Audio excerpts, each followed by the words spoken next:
Hello बच्चों, उम्मीद है काफ़ी अच्छे होंगे और अपनी पढ़ाई को अच्छे से कर रहे होंगे। आज हम लोग डिटेल्ड वन शॉट करने वाले हैं चैप्टर नंबर 14 का सेमीकंडक्टर्स का।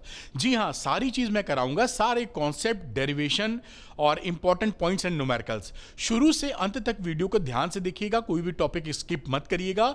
और इन टॉपिक्स के बीच में मैं वेरी इंपॉर्टेंट भी टिक करा दूंगा, जिससे आपको ये मालूम रहे कि ये एग्जामिनेशन में ज़्यादा पूछा जाता है। तो कोई भी टॉपिक स्किप नहीं होना चाहिए, शुरू से अंत तक पूरा वीडियो आप देखिए। और हाँ, अरविंद सर की अगर ये हार्डवर्क आपको पसंद आता है तो अरविंद एकेडमी चैनल को जरूर सब्सक्राइब कीजिए। यहां पर फिजिक्स का टॉप क्वालिटी कंटेंट बहुत ही आसान भाषा में मैं आपके लिए लेके आता हूं। चलिए बात को शुरू कर लेते हैं बेटा। ये है chapter number 14 semiconductors, detailed one shot है और सारे कॉन्सेप्ट हम लोग डिस्कस करेंगे, डेरिवेशन डिस्कस करेंगे एंड न्यूमेरिकल्स डिस्कस करने वाले हैं। चलिए बात को आगे बढ़ाते हैं। अच्छा, कई बच्चों को क्या रहता है कि सर जो आप पढ़ा रहे हैं उसका उनको पीडीएफ मिल जाए। मैं यहाँ पे कलर थोड़ा पेन का चेंज करता हूँ, ये काफ़ी लाइट हो गया है। तो ये फ्री पीडीएफ आप कैसे ले सकते हैं बेटा? उसके लिए आप डाउनलोड कर लीजिए अरविंद एकेडमी ऐप, उसका लिंक डिस्क्रिप्शन में मिलेगा। स्टोर सेक्शन में चले जाइएगा और वहां पर आपको ये कोर्स दिखाई पड़ेगा, क्लास 12 फ्री पीडीएफ्स। इसका मैंने प्राइस कर दिया है लाखों में, जिससे गलती से कोई बच्चा खरीद ना ले। इसके अंदर जो भी पीडीएफ्स हैं वो सारी अनलॉक है, यानी अगर आप क्लिक करेंगे तो आपके मोबाइल में डाउनलोड हो जाएगी और उसको पढ़ाई के लिए आप इस्तेमाल कर सकते हैं। तो सिंपल एज दैट, पीडीएफ के लिए अरविंद एकेडमी ऐप को डाउनलोड करो, स्टोर सेक्शन में जाओ और इस फ्री कोर्स से अपना मनचाहा पीडीएफ डाउनलोड कर दो अगर आपको पीडीएफ चाहिए तो। और आपके अपडेट्स के लिए कि राइट डायरेक्शन में आप मेहनत कर सकें, अरविंद एकेडमी टेलीग्राम चैनल है, इसका लिंक भी डिस्क्रिप्शन में मिलेगा, क्लिक करके ज्वाइन कर लीजिए। मैं आपको सही डायरेक्शन देता रहता हूं, जिससे जो आप हार्डवर्क करें वो हाईली प्रोडक्टिव हो या एफिशिएंसी आपकी बढ़ जाए। कुछ इंपॉर्टेंट इंफॉर्मेशंस, आपके स्कूल के टीचर आपको पढ़ा रहे हैं और आपकी समझ में नहीं आ रहा है, फिजिक्स डिफिकल्ट लग रही है और समय काफी कम बचा है, तो बिल्कुल देर मत कीजिए, द्रोणा 2.0 में मेरे साथ आप जुड़ जाइए। मैं लेता हूं लाइव क्लास, सारी तरह की आपकी जो डाउट्स हैं वो क्लियर हो जाएंगे। यही नहीं, इसके अलावा एनसीईआरटी एक्सरसाइज के सारे क्वेश्चंस के वीडियो सॉल्यूशन मैंने आपके लिए रिकॉर्ड किए हैं, सुपरलेटिव भाषा में, एकदम आसान भाषा में। और एनसीईआरटी एग्जाम्पल के भी वीडियो सॉल्यूशंस आपको मिलेंगे सुपर इजी लैंग्वेज में, मैंने स्वयं रिकॉर्ड किए हैं। तो एनसीईआरटी भी आपकी पूरी क्लियर हो जाएगी, सारे एक्सरसाइज के, सारे एग्जाम्पल्स के, और पिछले 10 साल के पीवाईक्यूज के भी आपको वीडियो सॉल्यूशन मिल जाएंगे। ये सारी बातें आपको बहुत स्ट्रांग बनाएंगी। चैप्टर वाइज वर्कशीट भी मिलेगी जो कि फुली सॉल्व होगी। तो ये सारी बातों को लेकर ये कंप्लीट पैकेज है द्रोणा 2.0। अगर आप इसको लेके अच्छी पढ़ाई करते हैं तो 97% आने के चांसेस बहुत ज्यादा हैं, और किस्मत ने साथ दिया तो 100 में 100 भी आ जाएंगे। अच्छा, कुछ बच्चों का रहता है कि वो क्वेश्चन पे फोकस करना चाहते हैं, तो एक कोर्स है 12th संपूर्ण। इस 12th संपूर्ण के अंदर वीडियो कोर्स है, आपको 10 साल के पीवाईक्यूज वीडियो मिल जाएंगे, मैंने स्वयं रिकॉर्ड किए हैं। एनसीईआरटी एक्सरसाइज, एनसीईआरटी एग्जाम्पल के भी सारे वीडियोस मिल जाएंगे। टोटल वीडियो की संख्या इसमें है 771, यानी 771 क्वेश्चंस हैं, यानी इनके वीडियोस हैं।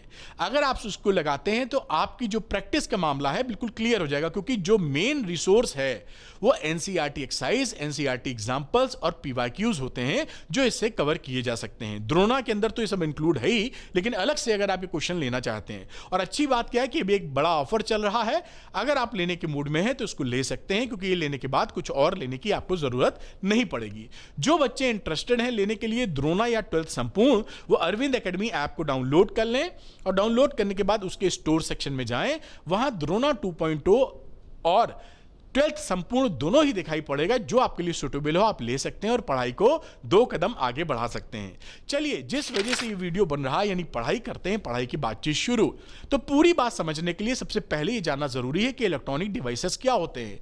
वो डिवाइसेस जिनका action controlled flow of electron पे बेस्ड होता है या डिपेंड करता है, उनको हम बोलते हैं इलेक्ट्रॉनिक डिवाइस। यानी ऐसी डिवाइस जिसका action controlled flow of electron flow बढ़े या घटे उससे वो फर्क कर जाए, तो वैसी डिवाइसेस को हम बोलेंगे इलेक्ट्रॉनिक डिवाइसेस। और जिस फिजिक्स की फील्ड में इनकी हम स्टडी करते हैं, इनको बोलते हैं इलेक्ट्रॉनिक्स। यानी कंट्रोल फ्लो ऑफ इलेक्ट्रॉन जो डिवाइसेस का है, डिवाइसेस की जो स्टडी कर रहे हैं वो किसमें करेंगे? इलेक्ट्रॉनिक्स के अंदर। और इसलिए ये जानना जरूरी है कि किसी भी इलेक्ट्रॉनिक सर्किट के लिए इलेक्ट्रॉनिक डिवाइस जो होते हैं वो फंडामेंटल बिल्डिंग ब्लॉक्स होते हैं, उन्हीं से आप इलेक्ट्रॉनिक डिवाइसेस या सर्किट्स बनाते हैं। अब यहां पर देखिए क्लासिफिकेशन है 3 तरीके से, 2 3 4 तरीके से है। किसका क्लासिफिकेशन है? कंडक्टर का क्लासिफिकेशन कह लीजिए, सेमीकंडक्टर का कह लीजिए, इंसुलेटर का। तो अलग अलग पैरामीटर पे क्लासिफिकेशन है। पहला क्लासिफिकेशन आप जो देख रहे हैं ऑन देयर कंडक्टिविटी है, ये किसकी कंडक्टिविटी ज्यादा, किसकी कंडक्टिविटी कम। तो यहां पर देखिए मेटल्स जो होते हैं या कंडक्टर्स जो होते हैं उनकी कंडक्टिविटी काफी ज्यादा होती है और रेजिस्टिविटी काफी कम होती है। ये एक रेंज लिखी हुई है, आप चाहें तो याद कर लें, एक बार पूछी गई थी लेकिन नॉर्मली पूछी नहीं जाती है। तो जो कंडक्टर, ये किसके बेसिस पे क्लासिफिकेशन कर रहे हैं? On the basis of conductivity. तो मेटल्स की कंडक्टिविटी काफी ज्यादा होती है, इसकी रेजिस्टिविटी कम होती है कंडक्टर्स की। अगर मैं बात करूं इंसुलेटर्स की, तो इंसुलेटर में देखेंगे तो रेजिस्टिविटी काफी ज्यादा मिलेगी और कंडक्टिविटी काफी कम मिलेगी। अब जो सेमीकंडक्टर्स होते हैं वो इन दोनों के बीच के खिलाड़ी होते हैं, यानी कंडक्टिविटी मेटल से कम और इंसुलेटर से ज्यादा, और रेजिस्टिविटी मेटल से ज्यादा और इंसुलेटर से कम। ये बात यहां लिखी। इसके बीच का खेल क्या करता है, इंटरमीडिएट पोजीशन, वो सेमीकंडक्टर पकड़ते हैं। ये क्लासिफिकेशन किस बेसिस पे है? On the basis of conductivity. ध्यान रखिएगा यहां पर जो फिगर यूज की गई है ये सैंक्रोसेंट नहीं है, मतलब पक्की नहीं है, एक रेंज है, इसके ऊपर नीचे हो सकता है। एनसीईआरटी में ये क्वेश्चन लिखा है जो मैं आपको भी बता रहा हूं। आगे बढ़ते हैं। अब देखिए इसी से निकालें तो सेमीकंडक्टर की कुछ खास बातें निकल के आती हैं। पहली बात निकलती है कि सेमीकंडक्टर में रेजिस्टिविटी जो होती है वो मेटल से ज्यादा होती है। जैसे मैंने बताया था ये बीच के होते हैं ना, तो इनकी जो रेजिस्टिविटी है वो मेटल से थोड़ी ज्यादा होगी। दूसरी बहुत इंपॉर्टेंट बात, ये इंपॉर्टेंट टिक कर लीजिए, ऐसा सारे लेक्चर्स में इंपॉर्टेंट पॉइंट टिक कराऊंगा मैं आपको, इस पे एमसीक्यू वगैरह या कुछ भी बन सकता है। अब जो सेमीकंडक्टर होते हैं उनका टेम्परेचर कोफिशिएंट ऑफ रेजिस्टिविटी जो कि अल्फा है, ये निगेटिव और हाई होता है, निगेटिव एंड हाई। इससे क्या, निगेटिव होने से क्या होगा, अगर आप इसका टेम्परेचर बढ़ाएंगे तो इसकी रेजिस्टिविटी तेजी से घटती है। और जो मेटल्स होता है आपने देखा है टेम्परेचर बढ़ाने पर, क्योंकि मेटल्स का अल्फा पॉजिटिव होता है, तो मेटल्स में अगर आप टेम्परेचर को बढ़ाएंगे तो उसकी रेजिस्टिविटी बढ़ जाती है।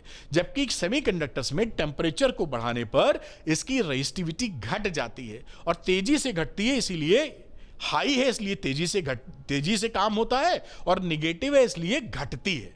तो ध्यान रखिएगा सेमीकंडक्टर्स की जो अल्फा है, temperature coefficient of resistivity alpha, वो निगेटिव और हाई होता है, जिसकी वजह से टेम्परेचर बढ़ाने पर रेजिस्टिविटी तेजी से घटती है और कंडक्टिविटी बढ़ जाती है।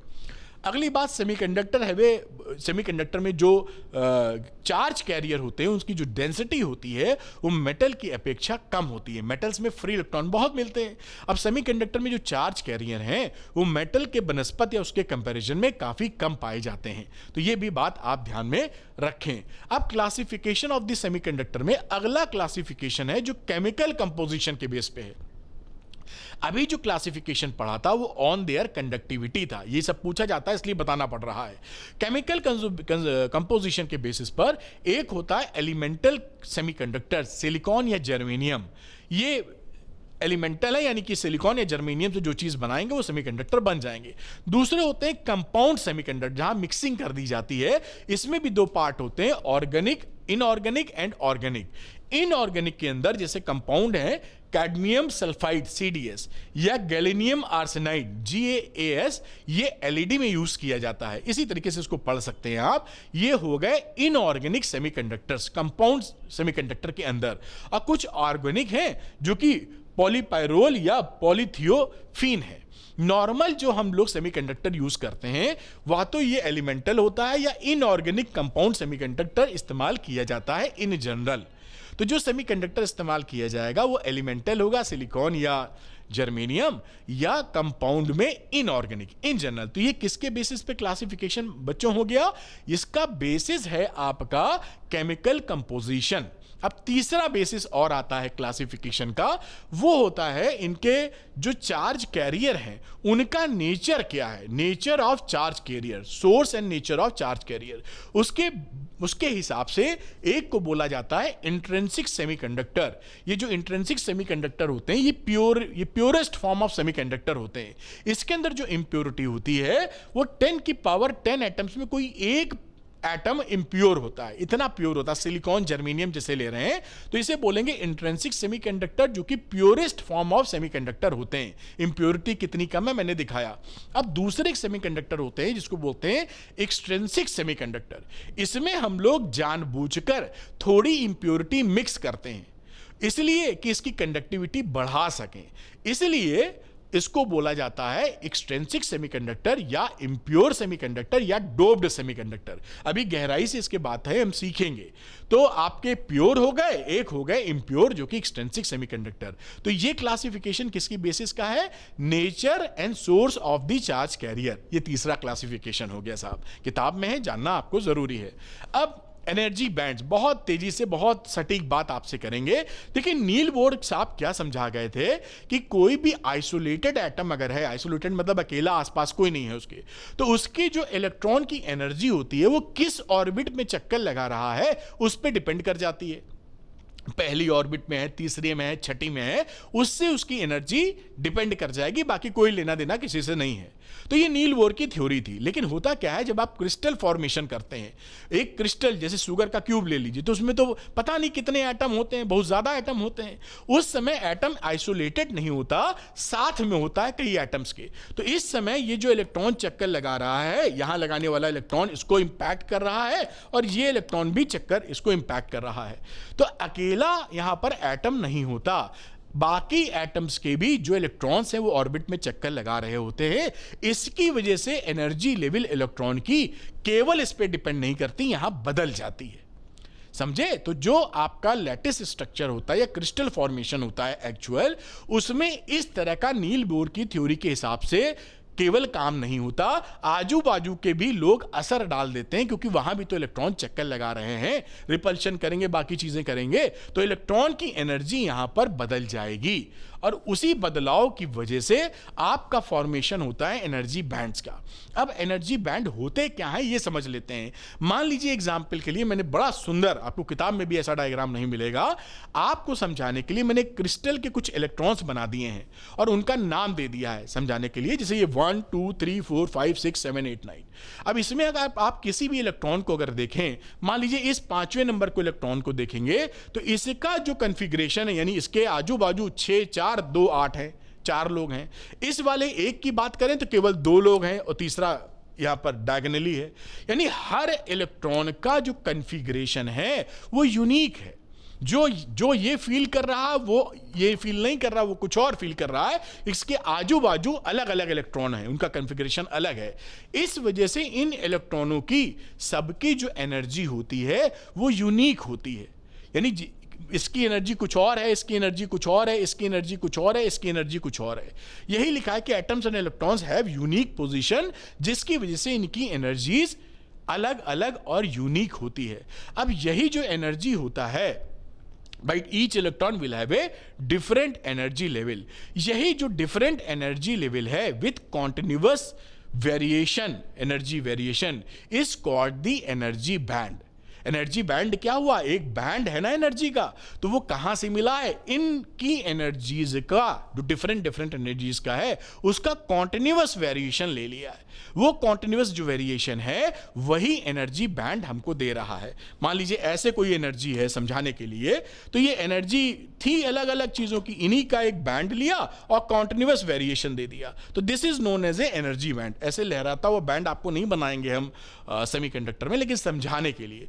तो ये पूछा जाए कि एनर्जी बैंड्स क्या होते हैं, इससे बढ़िया 2 लाइनें आप ढूंढने में बहुत परेशानी होगी। मैंने बहुत रिसर्च और एफर्ट डालकर आपके लिए एकदम मक्खन निकाला है। तो अब कहीं मामला आ जाए कि भैया एनर्जी बैंड किसे कहते हैं, इसे कहते हैं, और समझाने के लिए कितना सुंदर डायग्राम है जो आपको ना एनसीईआरटी में मिलेगा ना किसी रेफरेंस बुक में मिलेगा। अरविंद सरी बना के आपको दिए हैं जैसे सुंदर तरीके से समझ पाए।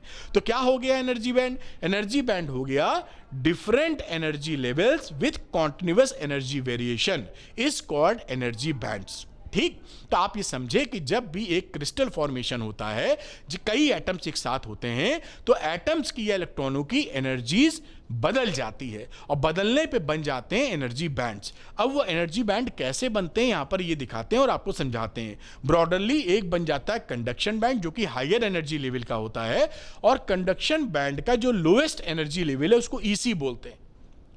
कंडक्शन बैंड का जो हाईएस्ट एनर्जी लेवल, लेकिन बैंड है ना ये, यहां का एनर्जी लेवल कुछ और, यहां का कुछ और, तो जो लोवेस्ट एनर्जी लेवल होता है ऑफ द कंडक्शन बैंड उसको ईसी बोला जाता है, और एक लोवेस्ट एक नीचे कम एनर्जी का बैंड बनता है उसको बोलते हैं वैलेंस बैंड, वीबी कहते हैं। इसका जो टॉप एनर्जी लेवल होता है ये ऊपर वाला, ये इसे हम बोलते हैं ईवी, और इन दो एनर्जी लेवल के बीच में यानी ईसी और ईवी के बीच में एनर्जी गैप होता है।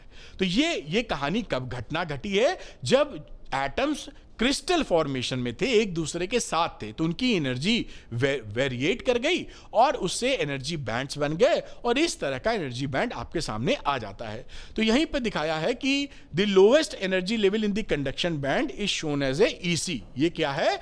Lowest energy level of the conduction band, this is the highest energy level of valence band. तो ये और बीच में जो है एनर्जी गैप है जिसे ईजी से लिखा जाता है। तो उम्मीद है ये बात आप पकड़ पाए होंगे। अब अगली बात चलते हैं, ये क्या ये क्या ये क्या, इनके बारे में भी जानकारी इकट्ठा करनी होगी। अब देखिए difference between valence band, conduction band and energy band की हम बात कर रहे हैं। वैलेंस बैंड की बात करें तो वैलेंस बैंड ये नीचे वाला देखिए, ये जो बैंड है दिस इज वैलेंस बैंड। तो जो वैलेंस बैंड होता है, ये जो वैलेंसी वाले इलेक्ट्रॉन्स होते हैं यहीं मिलते हैं।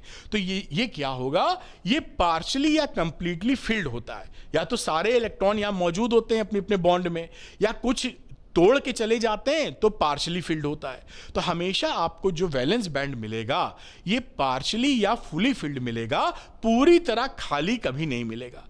This band is never empty, मतलब यहां पे कोई इलेक्ट्रॉन ना मिले ऐसी संभावना नहीं है। तो वैलेंस बैंड के अंदर ये पार्शियली फिल्ड या कंप्लीटली फिल्ड होगा, कभी भी ये पूरी तरह फुल एम्प्टी नहीं हो सकता। आगे बात करते हैं इन दिस बैंड, इस बैंड के अंदर ध्यान रखिएगा, मेरी जो बात हम कर रहे हैं वेरी इंपॉर्टेंट, इस वैलेंस बैंड के अंदर जो इलेक्ट्रॉन पाए जाते हैं वो करंट का कंडक्शन नहीं कर सकते, उनकी एनर्जी कम होती है। तो अगर ये इलेक्ट्रॉन यहां मौजूद हैं वैलेंस बैंड में, तो बाहर आप इलेक्ट्रिक फील्ड लगा देंगे एक्सटर्नल, या बैटरी लगा देंगे, या जो भी काम कर देंगे, तब भी ये इलेक्ट्रॉन करंट को फ्लो नहीं करा पाएंगे। अगर इन इलेक्ट्रॉनों को करंट को फ्लो कराना है तो इनको कूद कर आपका कंडक्शन बैंड में पहुंचना पड़ेगा। अगर इलेक्ट्रॉन कंडक्शन बैंड में हैं तो वो करंट को फ्लो करा सकते हैं जब आप सेल लगाएंगे तो, समझे? अब दूसरी बात, एक होल की भी लगे हाथ कर लेते हैं। होल अगर वैलेंस बैंड में है, अभी हम देखेंगे होल क्या होता है, तो होल करंट को फ्लो करा देता है। होल कैपेबल है करंट फ्लो कराने के लिए इन द वैलेंस बैंड, लेकिन इलेक्ट्रॉन कैपेबल नहीं है करंट फ्लो कराने के लिए इन दी वैलेंस बैंड। ये ध्यान रखिए, अभी होल वोल क्या होता है सब हम समझने वाले हैं। तो आप समझ गए कि इलेक्ट्रॉनों को अगर करंट फ्लो करानी है तो उनको कंडक्शन बैंड में होना होगा। बढ़िया। अब देखिए आगे की बात करते हैं कंडक्शन बैंड की। तो कंडक्शन बैंड देखिए ऊपर वाला है ये ना, तो नॉर्मली क्या होता है 0 केल्विन के ऊपर यहां पर आपको सारे इलेक्ट्रॉन जो होते हैं वैलेंस बैंड में मिलते हैं, कोई भी इलेक्ट्रॉन कंडक्शन बैंड में आपको नहीं मिलता। ये डायग्राम भी आप देख रहे हैं। तो इस समय ये जो आपका वैलेंस बैंड है, इस समय ये जो पदार्थ है, मटेरियल है, वो आपका इंसुलेटर की तरह बिहेव करेगा, क्योंकि इलेक्ट्रॉन कैपेबल नहीं है करंट फ्लो करने के लिए। लेकिन रूम टेम्परेचर के ऊपर, यहां देखिए लिखा भी है, temperature more than 0 kelvin, room temperature पकड़ लीजिए 300 केल्विन के आसपास, तो कुछ इलेक्ट्रॉन फुदक कर एनर्जी ले लेते हैं रूम से, और थर्मल एनर्जी की वजह से कूद कर कंडक्शन बैंड में चले जाते हैं। तो देखिए कूद कर चले गए तो ये होल बन गया है, स्पेस हो गया है, एम्प्टी स्पेस, और ये इलेक्ट्रॉन दिखाई पड़ रहे हैं। तो ये इलेक्ट्रॉन अब इस काबिल हैं कि करंट को फ्लो कर सकें। तो जब 0 केल्विन से ऊपर का टेम्परेचर लेंगे उस समय इसकी जो प्रॉपर्टी है मटेरियल की, ये जो हम बातचीत कर रहे हैं, इसमें कंडक्शन संभव हो जाएगा। यही वैलेंस कंडक्शन बैंड की कहानी लिखी है। और इसके बीच में जो गैप होता है, कोई भी एनर्जी लेवल इसमें नहीं होता, तो इसे बोलते हैं एनर्जी गैप। इस गैप के अंदर कोई एनर्जी लेवल आपको नहीं मिलेगा। तो ईसी कंडक्शन बैंड का लोएस्ट एनर्जी लेवल और EV top level of valence band के बीच का एनर्जी डिफरेंस कहलाता है एनर्जी गैप। ये लिखा है, ये बैंड इज कंप्लीटली एम्प्टी, इसे एनर्जी गैप बोलते हैं। और समझ रहे हैं कि इसमें अगर इलेक्ट्रॉनों को यहां फांद के पहुंचना है करंट फ्लो करने के लिए, तो इस गैप, एक तरीके से समझ लीजिए एक घर और दूसरे घर के बीच में ये नाला है। नाला होता है ना, आप अपने दोस्त के जाना है तो वो नाले को जंप करना पड़ेगा, बरसात हो गई भर गया नाला, आप नाले में कूदे और एनर्जी कम हुई तो नाले में गिर पड़ेंगे, तो यहां बीच में कोई आइटम नहीं रह सकता है, या तो इलेक्ट्रॉन यहां रहेगा अपने घर में या दोस्त के घर में। ठीक है, ईजी क्या है, एनर्जी गैप। बात पकड़ में आई होगी। अब यहां पर ये बड़ी इंपॉर्टेंट बात है, आपके एग्जाम में सबसे ज्यादा वेरी वेरी, जैसे मैंने बोला था पूरे लेक्चर में वेरी वेरी इंपॉर्टेंट पॉइंट्स मैं टिक कराता रहूंगा। इसमें आपको पूछा जाता है कि on the basis of energy band diagram, ये ध्यान दीजिएगा, ये बैंड थ्योरी है बेसिकली जो हमने समझा है अभी, conduction band, valence band, energy gap, इसे क्या बोलते हैं, बैंड थ्योरी। आगे इसका इस्तेमाल और होगा। इस बैंड थ्योरी के बेसिस पर मेटल्स का या कंडक्टर्स का, इंसुलेटर्स का और सेमीकंडक्टर्स का क्लासिफिकेशन करने जा रहे हैं विथ डायग्राम। और ये डायग्राम एग्जामिनेशन में बनाने को आपको बहुत आते हैं, तो आइए, बहुत बहुत इंपॉर्टेंट है, वेरी वेरी इंपॉर्टेंट। आइए देखते हैं मेटल्स के केस में या कंडक्टर के केस में there are two cases. Case number one जो कि एग्जाम्पल के तौर पे लिथियम, सोडियम, पोटेशियम, इसमें क्या होता है आप देखें यहां पर जो लिखा हुआ है कि वैलेंस बैंड के कुछ इलेक्ट्रॉन कूद कर कंडक्शन बैंड में ऑलरेडी चले जाते हैं। तो अगर ये जो नीला नीला हिस्सा है, इसका मतलब क्या है कि ये देखिए कंडक्शन बैंड था, इसमें इतने में भरे हैं इलेक्ट्रॉन, यानी electron are present in conduction band. इसका मतलब क्या है कि ये करंट को फ्लो करा सकते हैं। तो यहां पर देखिए वैलेंस बॉन्ड पार्शियली एम्प्टी है और कंडक्शन बैंड पार्शियली फिल्ड है, क्योंकि इनके बीच का एनर्जी गैप कम होता है। ये कहानी होती है मेटल्स में एक केस के अंदर। तो यही बात यहां पे लिखी है, देखिए कि when the conduction band is partially field, ये देखिए पार्शियली फिल्ड हो गई नीले कलर से, और ये पार्शियली एम्प्टी वैलेंस बैंड। तो ये इस तरीके से काम बन जाता है इनका कि भाई कंडक्शन बैंड में इलेक्ट्रॉन मिल गए हैं तो करंट को फ्लो कराने के काबिल हैं। अच्छा, दूसरे में तो बड़ी मजेदार घटना होती है। दूसरे केस में, केस नंबर 2 की बात की जाए, जैसे मैग्नीशियम एंड जिंक में, इसमें क्या होता है कि जो कंडक्शन बैंड है और जो वैलेंस बैंड है वो ओवरलैप कर जाता है। ये नहीं कि एनर्जी गैप कम है, ओवरलैप। ये देखिए यहां पे डायग्राम बनाया है, ये जो बैंड आपको दिख रहा है ये कंडक्शन बैंड है यहां से यहां तक, और ये आपका वैलेंस बैंड है। तो ओवरलैप जब कर जाएगा तो इलेक्ट्रॉनों की प्रचुरता मिल जाएगी। भाई कंडक्शन बैंड में बहुत इलेक्ट्रॉन है क्योंकि एक दूसरे के ऊपर ओवरलैप कर गए हैं, और उस दशा में बहुत ज्यादा कंडक्टिविटी आपको मिलती है। ये मेटल्स, किन मेटल्स में होता है, एग्जांपल के तौर पे मैग्नीशियम एंड जिंक में, यही बात यहां पर लिखी गई है। तो आप ध्यान रखिएगा, मेटल्स के केस में ये दो केसेस होते हैं। एक तो एनर्जी गैप का कम होना, जहां वैलेंस बैंड से कूदकर इलेक्ट्रॉन कंडक्शन बैंड में चला गया है, और यहां तो भैया ओवरलैप ही हो गया है, एनर्जी गैप की वैल्यू मोर और लेस शून्य हो गई है, खत्म हो गया एनर्जी गैप। यहां पर मेटल्स का क्लासिफिकेशन है on the basis of band theory. ये टीचर ऐसे स्पष्ट करके नहीं पढ़ाएंगे, हमने बहुत एफर्ट किया, आप कंफ्यूज नहीं हो सकते अगर मेरी बात सुनेंगे। तो बैंड थ्योरी मतलब वैलेंस बैंड, कंडक्शन बैंड की जहां चर्चा हम लोग कर रहे हैं, उस बेसिस पे मेटल्स का हम लोगों ने डायग्राम से बातें समझाई हैं जो कि एग्जामिनेशन में पूछी जाएंगी। आगे बात करते हैं अब on the basis of band theory insulator की बात करते हैं। तो इंसुलेटर में जो एनर्जी गैप होता है बेटा, वो 3 इलेक्ट्रॉन वोल्ट से भी ज्यादा होता है। 3 इलेक्ट्रॉन वोल्ट इतना बड़ा गैप है कि आप अगर इलेक्ट्रॉन को वैलेंस बैंड से जंप कराकर कंडक्शन बैंड में भेजना चाहें तो भेज नहीं पाएंगे।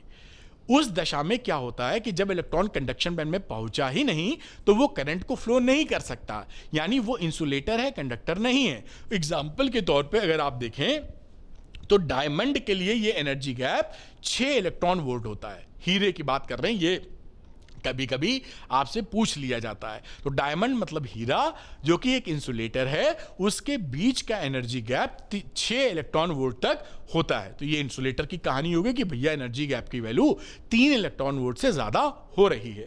आगे बातचीत करें सेमीकंडक्टर। अब सेमीकंडक्टर क्योंकि बीच का खिलाड़ी है तो इसका जो एनर्जी गैप होता है वो 3 इलेक्ट्रॉन वोल्ट से कम होता है। ये देखिए एनर्जी गैप क्या है, 3 इलेक्ट्रॉन वोल्ट से कम, यानी आपके इलेक्ट्रॉन यहां से कूदकर यहां आप भिजवा सकते हैं अगर उसको एक्सटर्नल एनर्जी दे दें या थर्मल एनर्जी ही उसको मिल जाए तो। और जैसे इलेक्ट्रॉन कूदकर यहां चला जाएगा वो करंट फ्लो कराने के लिए कैपेबल हो जाएगा। यही बात इसके अंदर लिखी गई है जो पढ़ सकते हैं। और एग्जाम्पल के तौर पे देखिए यहां पे लिखा है कि जर्मेनियम के लिए वैल्यू होती है 0.72 इलेक्ट्रॉन वोल्ट और सिलिकॉन के लिए 1.1 इलेक्ट्रॉन वोल्ट, ये भी हाईलाइट कर दिया है। यानी जर्मेनियम के लिए 0.72 इलेक्ट्रॉन वोल्ट का गैप है, इतनी एनर्जी दे देंगे तो इलेक्ट्रॉन पहुंच जाएगा ऊपर।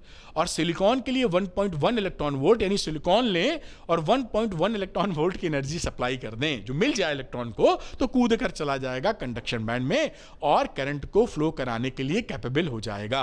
तो सेमीकंडक्टर की कहानी क्या हुई on the basis of band theory classification में कि इनका जो एनर्जी गैप होता है वो 3 इलेक्ट्रॉन वोल्ट से कम होता है। ये डायग्राम बनाना सीख लीजिएगा। ये इलेक्ट्रॉन की एनर्जी है और ये valence band, conduction band, energy gap. बाकी ये कुछ फिगर्स लिखी हुई हैं जो आपके दिमाग में ठुस जानी चाहिए। अब क्लासिफिकेशन ऑफ सेमीकंडक्टर, अगेन जो बात आपसे की थी, nature and source of the conductor की बेसिस पे, सेमीकंडक्टर के बेसिस पे। तो इंट्रिंसिक और एक्सट्रिंसिक, जैसा मैंने बातचीत किया था, इंट्रिंसिक का मतलब होता है purest form of semiconductor, silicon और जर्मेनियम शुद्ध, और एक्सट्रिंसिक में जानबूझकर इंप्योरिटी हम मिलाते हैं जिससे कि कंडक्टिविटी बढ़ा सकें। आइए अब समझते हैं इंट्रिंसिक सेमीकंडक्टर किसे बोलते हैं इन डिटेल। तो मैं आपको बता चुका हूं कि purest form of semiconductor is known as a intrinsic semiconductor, silicon या जर्मेनियम। इसके अंदर जो चार्ज कैरियर होते हैं वो इलेक्ट्रॉन एंड होल्स दो होते हैं। अभी होल क्या होता है मैं बताऊंगा। नॉर्मली हम लोग कंडक्टर में जब पढ़ते थे तो चार्ज कैरियर फ्री इलेक्ट्रॉन मिला करते थे, लेकिन सेमीकंडक्टर के अंदर आपको चार्ज कैरियर इलेक्ट्रॉन और होल्स दोनों मिल रहे हैं। और यहां इंट्रिंसिक सेमीकंडक्टर में जैसा आप देख पाए हैं इसका जो चार्ज कैरियर है वो इलेक्ट्रॉन एंड होल्स दोनों है। एग्जाम्पल क्या है, सिलिकॉन एंड जर्मेनियम। यहां मैंने अलग से हाईलाइट कर दिया है कि पहली बार अगर ये चीज सुन रहे हैं तो आपके दिमाग तक ये पहुंच जाए। इसके जो चार्ज कैरियर हैं वो इलेक्ट्रॉन्स एंड होल हैं, दोनों ही कंट्रीब्यूट करेंगे करंट को फ्लो कराने में। अब देखिए एक्सप्लेनेशन ऑफ सेमीकंडक्टर। अब देखिए बिल्कुल स्पष्टता आपको जल्दी नहीं मिलेगी यूट्यूब पर भी या किताब कॉपी में। अब हम लोग सेमीकंडक्टर को एक्सप्लेन करेंगे, लेकिन दो थ्योरी के बेसिस पर एक्सप्लेन करेंगे। वो दो थ्योरी कौन कौन सी है? एक है वैलेंस बॉन्ड मॉडल, अभी इसकी चर्चा नहीं की, हम करेंगे, जहां वैलेंसी की हम बात करेंगे। और दूसरी थ्योरी है energy band model, energy band model जिसकी चर्चा हम कर चुके हैं, जिसमें कंडक्शन बैंड, वैलेंस बैंड की चर्चा की गई थी। ये वो वाली थ्योरी है और इस थ्योरी में हम दिखाएंगे कि कैसे कोवैलेंट बॉन्डिंग में हलचल मच रही है। तो इन दो थ्योरीज के बेसिस पर हम लोग सेमीकंडक्टर को एक्सप्लेन करते हैं। दोनों ही थ्योरी हमको अच्छे से आनी चाहिए। आइए चलते हैं। अब हम लोग बात कर रहे हैं इंट्रिंसिक सेमीकंडक्टर की on the basis of valence bond model. देखिए वैलेंस बॉन्ड आप जानते हैं ना, वही लिखा है वैलेंस बॉन्ड मॉडल। जहां वैलेंसी की हम बात करने लगेंगे वो हो जाएगा वैलेंस बॉन्ड मॉडल। तो पहला एक्सप्लेनेशन वैलेंस बॉन्ड मॉडल पे कर रहे हैं इंट्रिंसिक सेमीकंडक्टर का। अगला एक्सप्लेनेशन इसी का हम करेंगे on the basis of energy band theory, है ना। चलिए शुरू करते हैं। तो यहां पर एग्जांपल ले लिया सिलिकॉन एंड जर्मेनियम।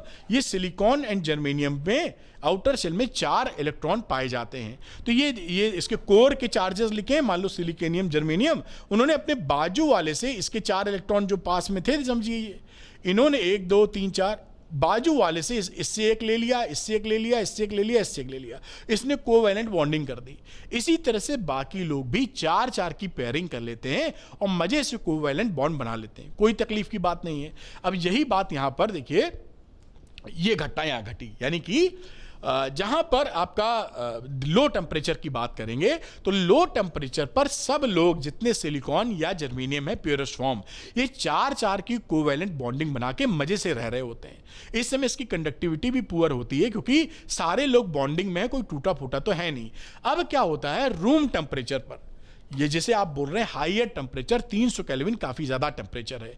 उस टेम्परेचर पे क्या होता है कि जो इलेक्ट्रॉन बॉन्डिंग में था उनमें से कई इलेक्ट्रॉनों को थर्मल एनर्जी मिल जाती है, वो इस बॉन्ड को छोड़ के निकल लेते हैं। भाई उनको रूम टेम्परेचर या थर्मल एनर्जी मिली बॉन्ड में और एनर्जी मिली और निकल लिए, तो जो वो फ्री इलेक्ट्रॉन बन जाते हैं उसका नाम होता है थर्मली जनरेटेड फ्री इलेक्ट्रॉन। क्योंकि थर्मल एनर्जी से फ्री हुए हैं, तो वो बन जाते हैं थर्मली जनरेटेड फ्री इलेक्ट्रॉन। और जो यहाँ सीट अपनी वैकेंट करते हैं, जो साइट, उसको हम लोग बोलते हैं होल। तो होल क्या होता है? बेसिकली होल जो सीट इलेक्ट्रॉन वैकेंट कर रहा है उसी को हम होल बोलते हैं। होल पे हम इलेक्ट्रॉन के बराबर का पॉजिटिव चार्ज मान के चलते हैं। अभी हम और समझाएंगे आपको। और होल का मास हम इलेक्ट्रॉन के बराबर ही लेते हैं। होल को भी एक चार्ज मान ले रहे हैं, ये समझते हुए कि उस पर चार्ज पॉजिटिव है, इलेक्ट्रॉन के बराबर, और मास इलेक्ट्रॉन के बराबर है ना। एक्चुअली होल नाम की कोई चीज होती नहीं है, लेकिन जो बाउंड चार्जेस हैं उनके मोशन को, उनके मूवमेंट को आसान भाषा में समझाने के लिए होल घुसेड़े गए हैं यहां पर अभी क्या होगा, अभी दिखाएंगे कि होल कैसे चलते हैं। तो बेसिकली होल नहीं चलते हैं, चलता है बाउंड इलेक्ट्रॉन। लेकिन ये समझना आसान होता है कि होल कैसे समझते हैं, चलते हैं। चलिए, तो ये आप समझ पाए होंगे। The whole behaves as an apparent free particle with effective positive charge। तो होल किसे कहते हैं ये मैंने यहां लिख दिया है। The neighborhood from which the free electron with charge minus q has come out leaves a vacancy। यानी यहां पर अगर इलेक्ट्रॉन छोड़ के निकल गया है तो उसकी जो सीट वैकेंट हुई है उसे ही हम बोलेंगे होल। और किस तरह का बिहेवियर रखेगा वो? पॉजिटिव इलेक्ट्रॉन की तरह, मतलब इलेक्ट्रॉन नाम ना दीजिए, पॉजिटिव चार्ज के बराबर का बिहेवियर रखेगा और फ्री पार्टिकल की तरह बिहेव करेगा। अब हमने देखा कि जितने इलेक्ट्रॉन छोड़ के गए थे, मान लीजिए एनी का मतलब होता है number of free electrons per unit volume. जितने यहां पैदा हुए होंगे उतने ही होल बना गए, क्योंकि एक छोड़ा तो एक ही होल बना। तो यहां एनी बराबर NH हो जाता है। एनी क्या है? Charge electron concentration. कंसंट्रेशन का मतलब पर यूनिट वॉल्यूम कितना इलेक्ट्रॉन है उतना ही नंबर ऑफ होल मिल जाता है। और Ni को बोलते हैं इंट्रिंसिक चार्ज कैरियर। तो Ni is equal to Ne is equal to NH in intrinsic semiconductor. तो इस बात को ध्यान रखिएगा, इंट्रिंसिक सेमीकंडक्टर, ये प्योर सेमीकंडक्टर्स के अंदर Ne is equal to NH is equal to Ni होता है। अब देखिए, मूवमेंट ऑफ होल को मैं समझा रहा हूं, इस डायग्राम से भी बताऊंगा, लेकिन पहले एक आसान भाषा आपके लिए। मान लीजिए होल, एक साइट जो बनी थी वो यहां बनी है, बाजू में एक इलेक्ट्रॉन भी दूसरे साइड पर है। अब ये क्योंकि हम इसको कह रहे हैं कि इसका बिहेवियर है पॉजिटिव चार्ज की तरह, तो ये पॉजिटिव चार्ज इस होल को अट्रैक्ट करेगा। अब ये क्या करेगा? इलेक्ट्रॉन कूद कर इस होल की जगह में आ जाएगा। ये खिसक के यहां आ गया, तो ये जब ये अपनी सीट छोड़ के यहां आया तो होल यहां पहुंच गया। तो आप कह सकते हैं कि इलेक्ट्रॉन ऐसे खिसका या होल ऐसे खिसका। तो मूवमेंट ऑफ होल कैसे कर सकते हैं भाई? ये होल देखिए, इसको देखिए, तो ये यहां से यहां पहुंच गया, ऐसे कह दीजिए। और चला कौन है? इलेक्ट्रॉन। तो ये इलेक्ट्रॉन कौन सा था? जो बॉन्डिंग में था। तो बॉन्डिंग वाले इलेक्ट्रॉनों के मोशन को समझाने के लिए होल की उत्पत्ति की गई है। तो यहां पर देखिए, जैसे यहां होल बन गया था पीछे वाले डायग्राम में, यहां का इलेक्ट्रॉन कूद कर यहां पहुंच गया तो होल यहां की जगह यहां आ गया। तो आप कह सकते हैं होल का मूवमेंट इस तरीके से हो गया है, साइड 1 से साइड 2। तो ये होल के मोशन को या मूवमेंट को समझाने का तरीका है। और यहां पर जो करंट होती है इंट्रिंसिक सेमीकंडक्टर के अंदर, वो टोटल करंट की वैल्यू होती है IE प्लस IH। IE क्या है? इलेक्ट्रॉन द्वारा जो फ्री इलेक्ट्रॉन, जो थर्मली जनरेटेड फ्री इलेक्ट्रॉन है, उनकी वजह से जो करंट है, प्लस होल की वजह से जो करंट है, उनको जोड़ दीजिए आप, तो ये टोटल करंट मिल जाएगी। तो इंट्रिंसिक सेमीकंडक्टर में टोटल करंट की वैल्यू IE प्लस IH लेके चलेंगे। इंट्रिंसिक सेमीकंडक्टर के अंदर कौन सा मॉडल चल रहा है? भी वैलेंस बॉन्ड मॉडल, वैलेंसी की बात कर रहे हैं।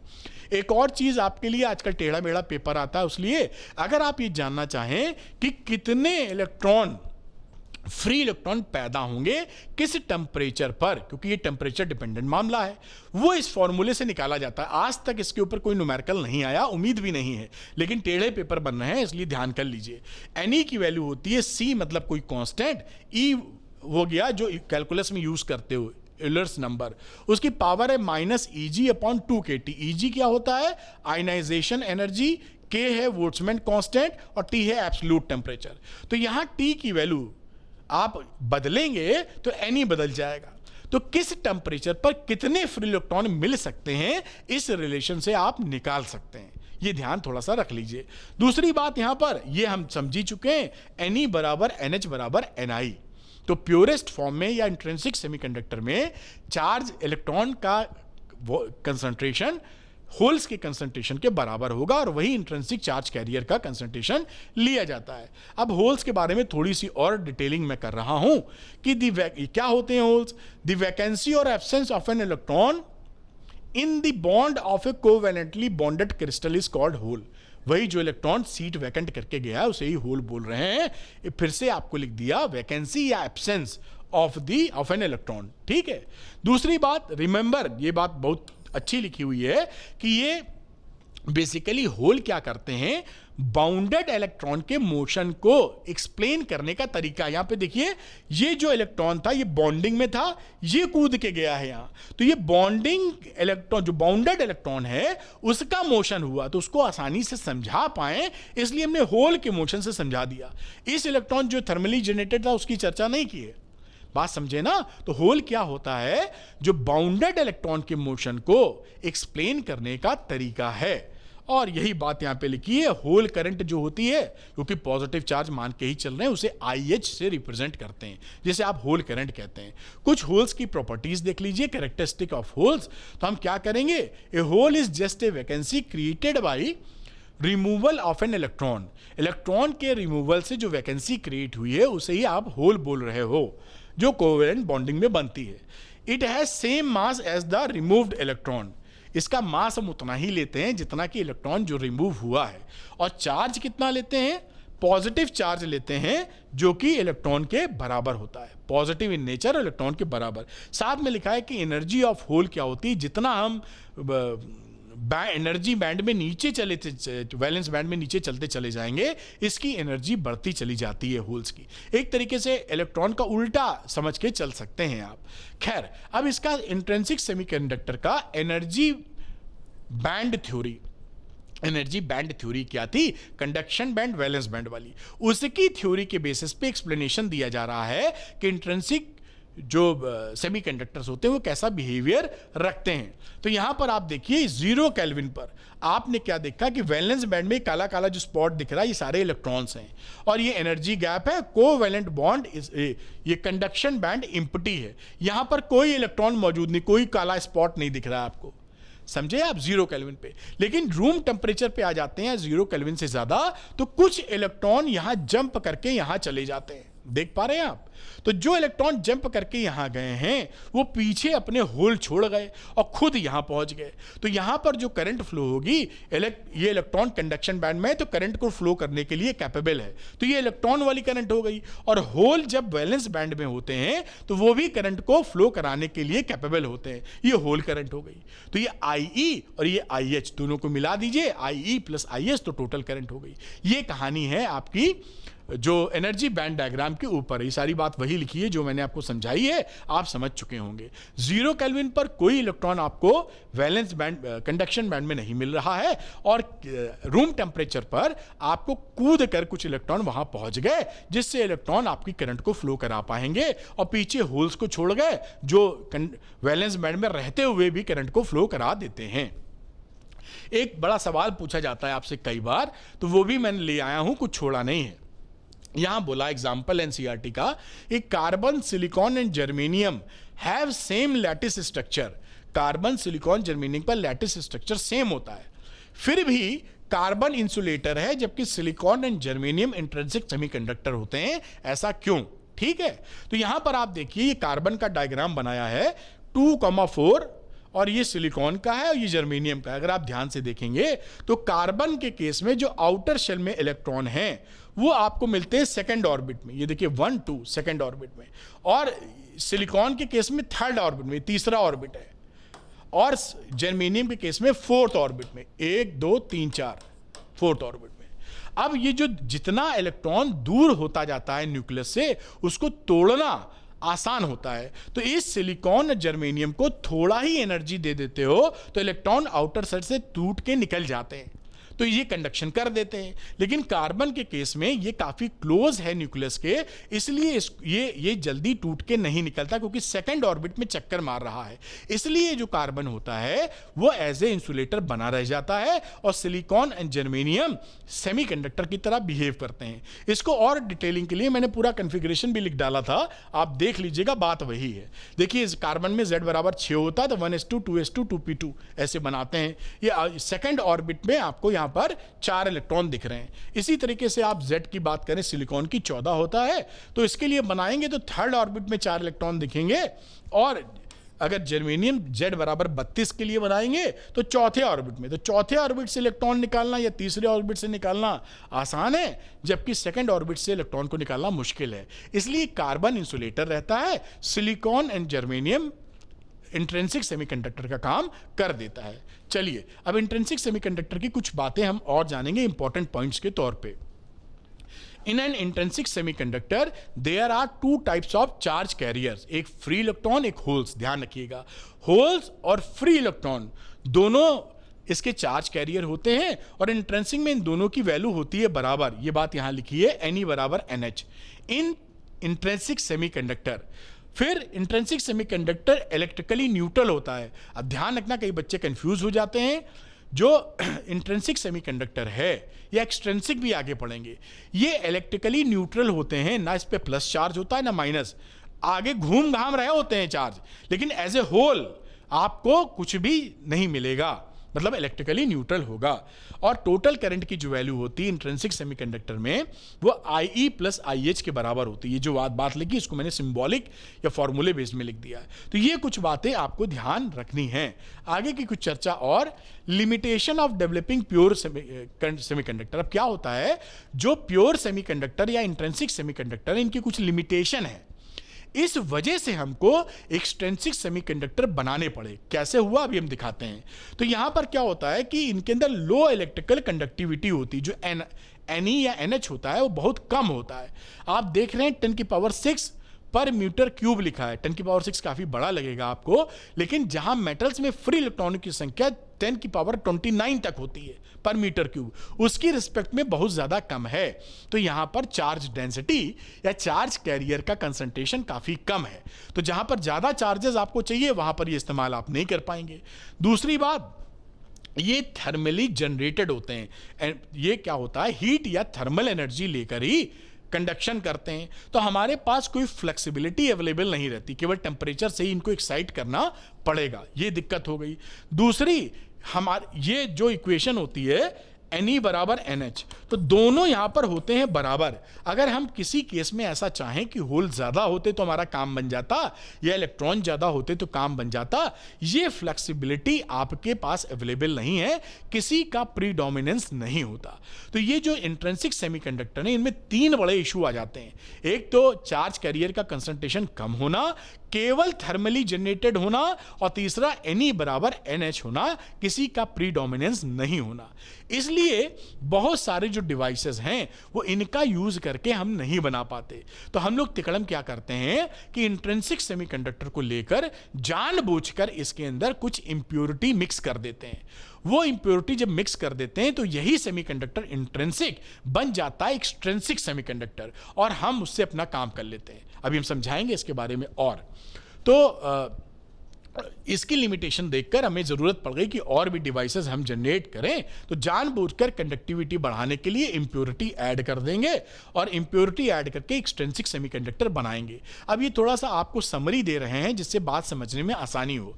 तो यहां पर सेमीकंडक्टर का मामला था। सेमीकंडक्टर का on the basis of charge carriers 2 classification कर दिया। ये हो गया इंट्रिंसिक सेमीकंडक्टर, जहां पर आपको प्योर सेमीकंडक्टर मिलता है, सिलिकॉन जर्मेनियम।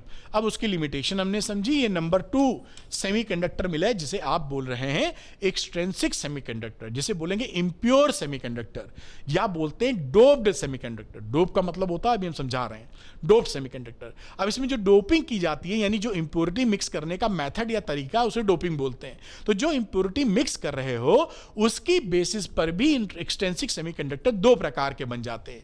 अगर प्योर सेमीकंडक्टर में यानी सिलिकॉन या जर्मेनियम में आप कोई ट्राईवैलेंट वैलेंसी वाला आइटम ऐड कर देते हो, एल्युमिनियम, बोरॉन, इंडियम, तो ये बन जाता है पी टाइप सेमीकंडक्टर, है ना। अभी हम इसके बारे में डिटेल समझेंगे। और अगर आप सिलिकॉन जर्मेनियम में कोई पेंटावेलेंट वैलेंसी वाला एटम ऐड कर देते हो, आर्सेनिक एंटीमनी फास्फोरस, तो ये बन जाता है एन टाइप सेमीकंडक्टर।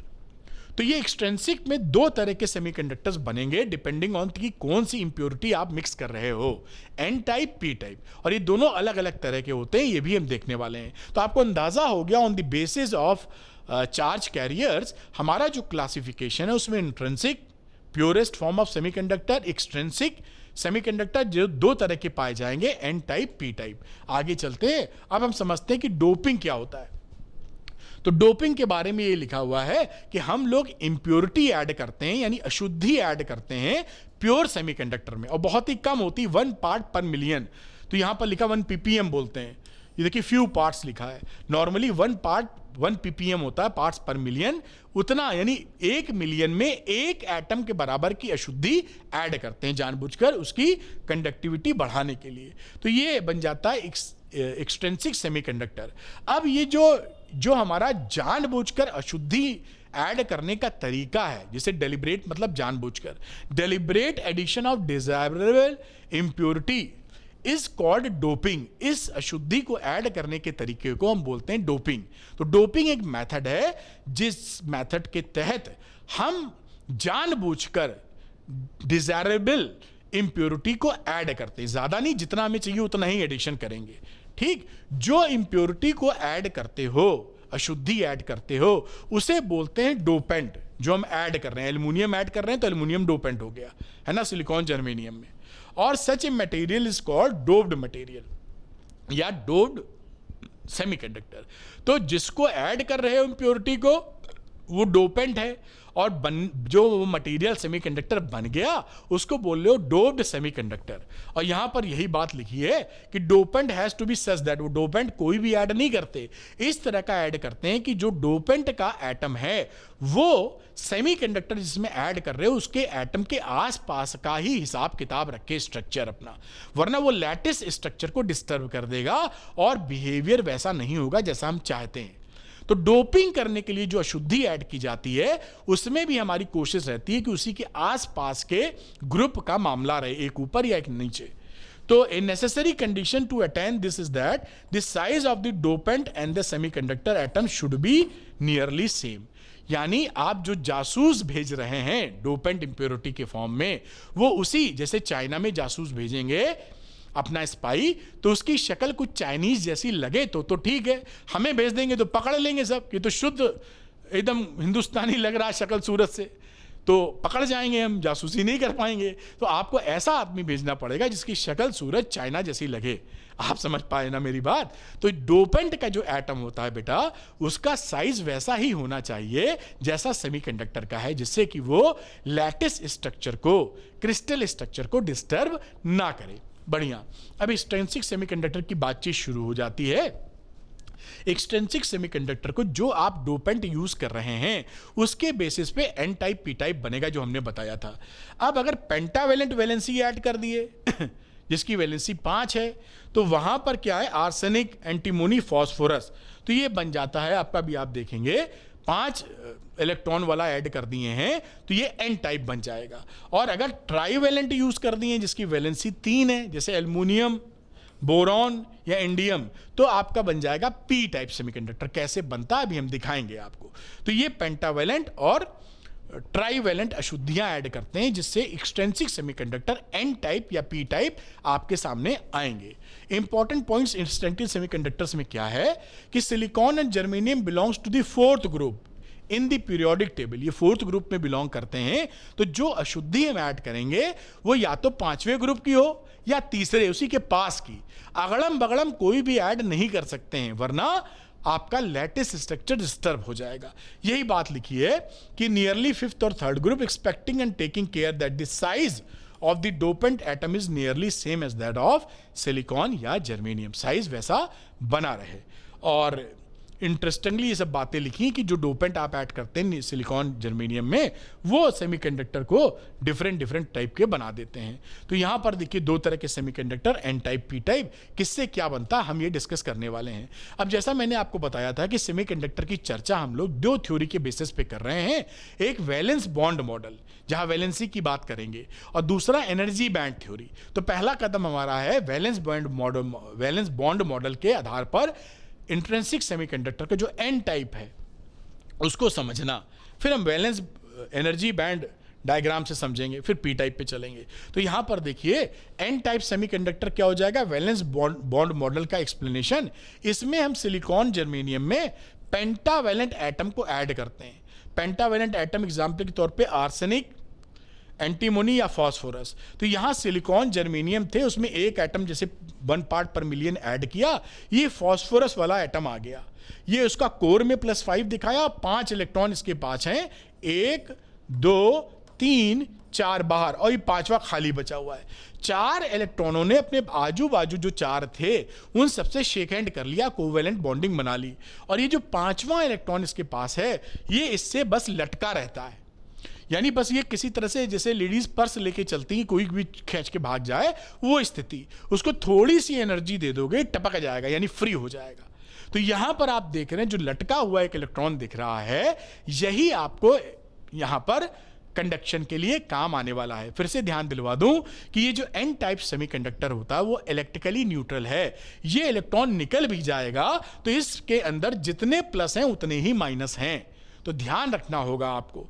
ये जब इसको छोड़कर जाएगा तो ये जो एटम है वो तो आयनाइज हो जाएगा, वो जाएगा पॉजिटिवली चार्ज, इलेक्ट्रॉन छोड़ के गया है, लेकिन as a whole semiconductor electrically neutral ही रहेगा।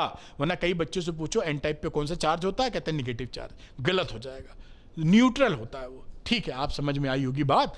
और जो आप यहां पर अशुद्धि ऐड कर रहे थे, फास्फोरस है, आर्सेनिक है या एंटीमनी है, उसको हम बोलते हैं डोनर एटम, क्योंकि यही जो एटम है वो इलेक्ट्रॉन को डोनेट कर रहा है, क्योंकि ये इलेक्ट्रॉन अभी निकलेगा यहां से, तो ये डोनेट कर रहा है, इसलिए इसका नाम पड़ गया डोनर एटम। तो इसे डोनर एटम मानते हैं हम लोग। अब यहां पर जैसा आप समझे कि अब इस सिचुएशन के अंदर इस इलेक्ट्रॉन को जो लटका हुआ था इसको तोड़ने के लिए देखिए कितनी कम एनर्जी चाहिए। जर्मेनियम के केस में 0.01 इलेक्ट्रॉन वोल्ट, सिलिकॉन के केस में 0.05 इलेक्ट्रॉन वोल्ट। इतनी एनर्जी अगर मिल जाए तो ये इसको छोड़ देगा और फ्री हो जाएगा सेमीकंडक्टर में। अगर फ्री हो जाएगा तो आप करंट फ्लो करा पाएंगे।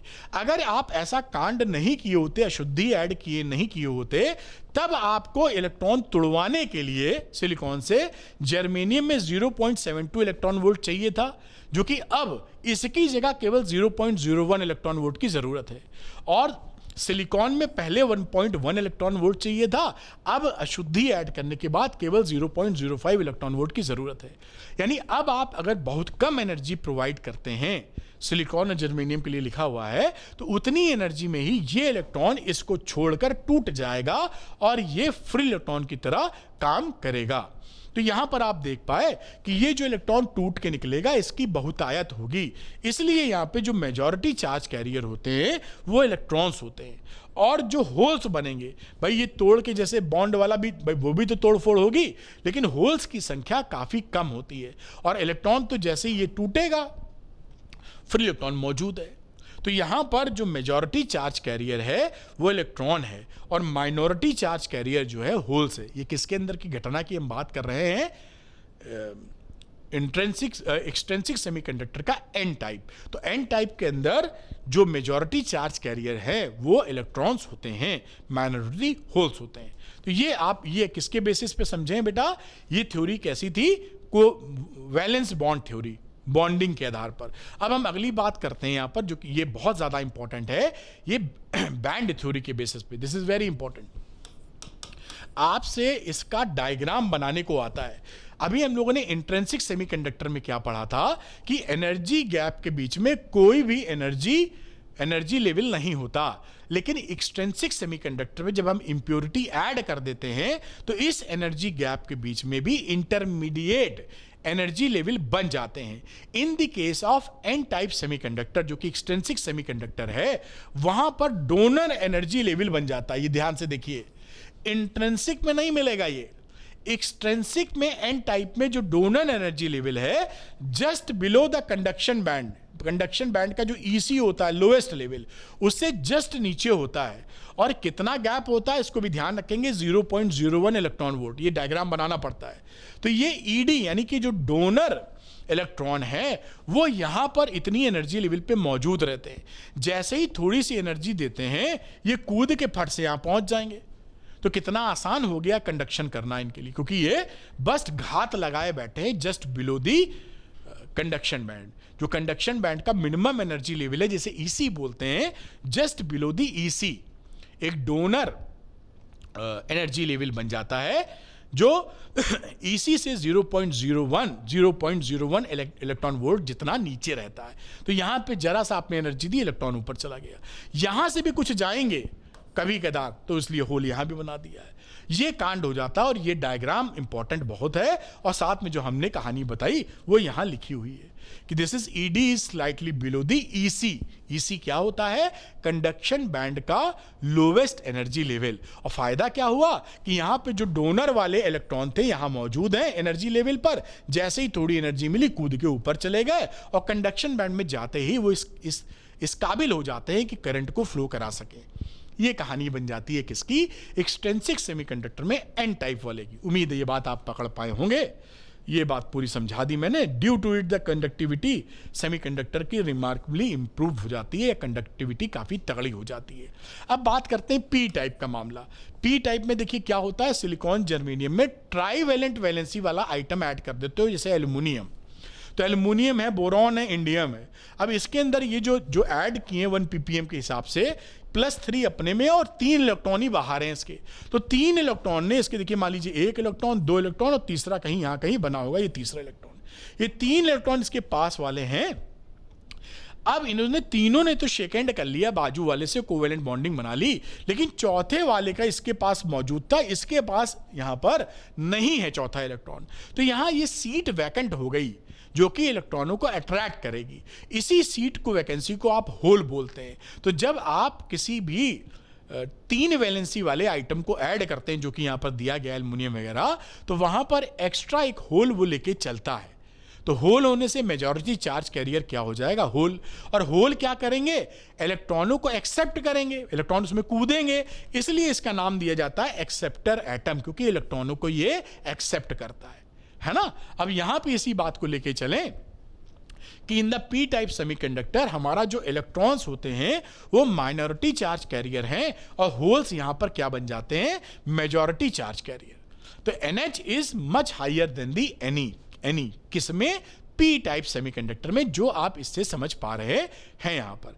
अब आगे बात कर लेते हैं। अब इसकी दूसरी थ्योरी के हिसाब से, एनर्जी बैंड थ्योरी के हिसाब से बातचीत करें तो यहां पर भी, क्योंकि एक्सट्रिंसिक सेमीकंडक्टर में आपने जो पी टाइप सेमीकंडक्टर बना रहे हैं एल्युमिनियम ऐड कर दिया एग्जांपल के तौर पर, तो जो एनर्जी गैप के बीच में एक और इंटरमीडिएट एनर्जी लेवल आ जाता है और उसको बोलते हैं acceptor energy level, EA।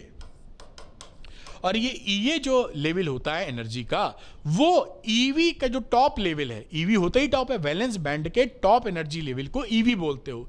EV से स्लाइटली अबव होता है। ये देख रहे हैं ना, ये ऊपर वहां पर ये इधर था, यहां पर एक्सेप्टर वाला इससे जस्ट अबव है।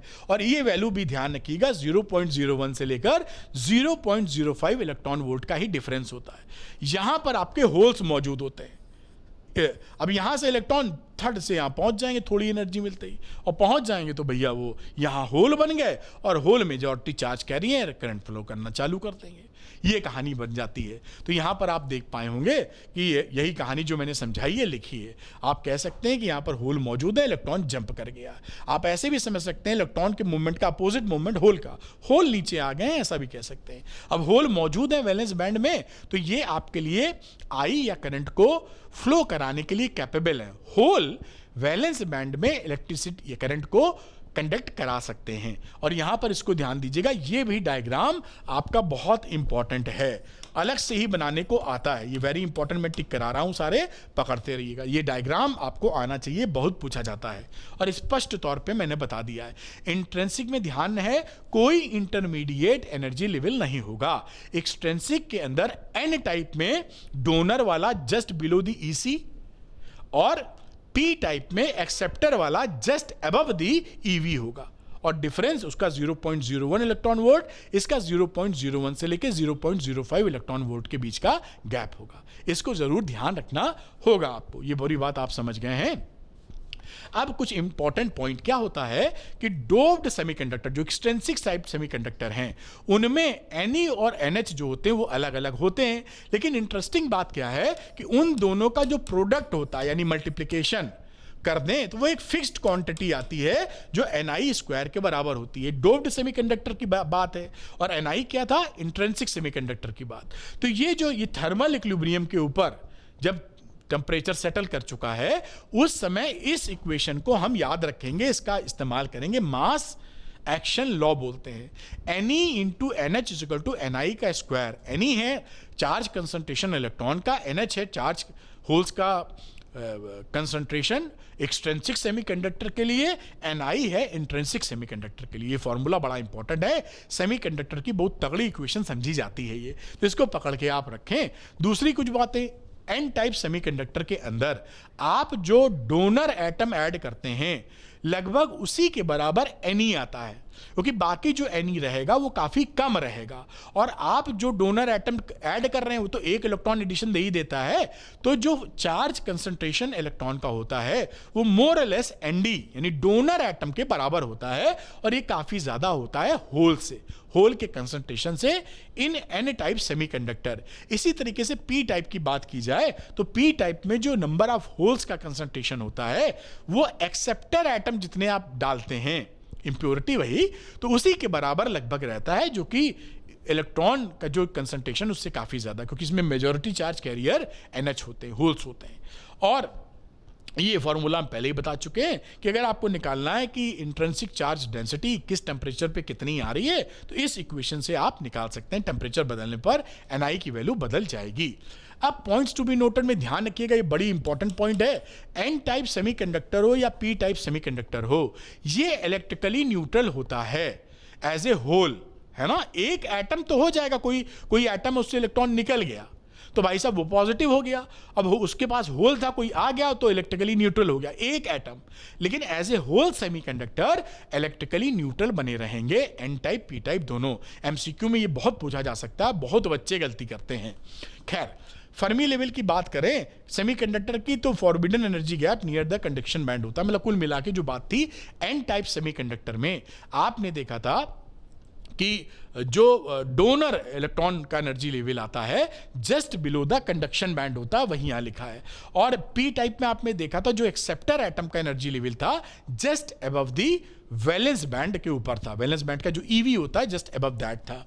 ये बात वहां पर आपने देख ली। अब एक छोटा सा न्यूमेरिकल है जो बहुत ज्यादा इंपॉर्टेंट है और आपसे एग्जामिनेशन में बहुत बार पूछा गया है। This is very important. अब देखिए 14.2 है, suppose a pure silicon crystal has this much atoms. एक प्योर सिलिकॉन क्रिस्टल है जिसमें इतने एटम्स मौजूद हैं और यहां पे देखिए तो पर यूनिट वॉल्यूम दिया हुआ है, यानी ये वॉल्यूमेट्रिक कंसंट्रेशन है। बड़ी अच्छी बात। It is doped by 1 ppm। 1 ppm का मतलब 1 पार्ट पर मिलियन। 1 मिलियन का मतलब 10 लाख। जैसे किसी के 1 मिलियन सब्सक्राइबर होते हैं तो 10 लाख के बराबर होते हैं, ऐसे ही याद कर लो जो जमाने में चल रहा है। तो 1 ppm है ना, यानी 1 मिलियन में एक इंप्योरिटी एटम को ऐड किया जाएगा। Concentration of pentavalent arsenic, pentavalent arsenic है, इसको ऐड कर रहे हो।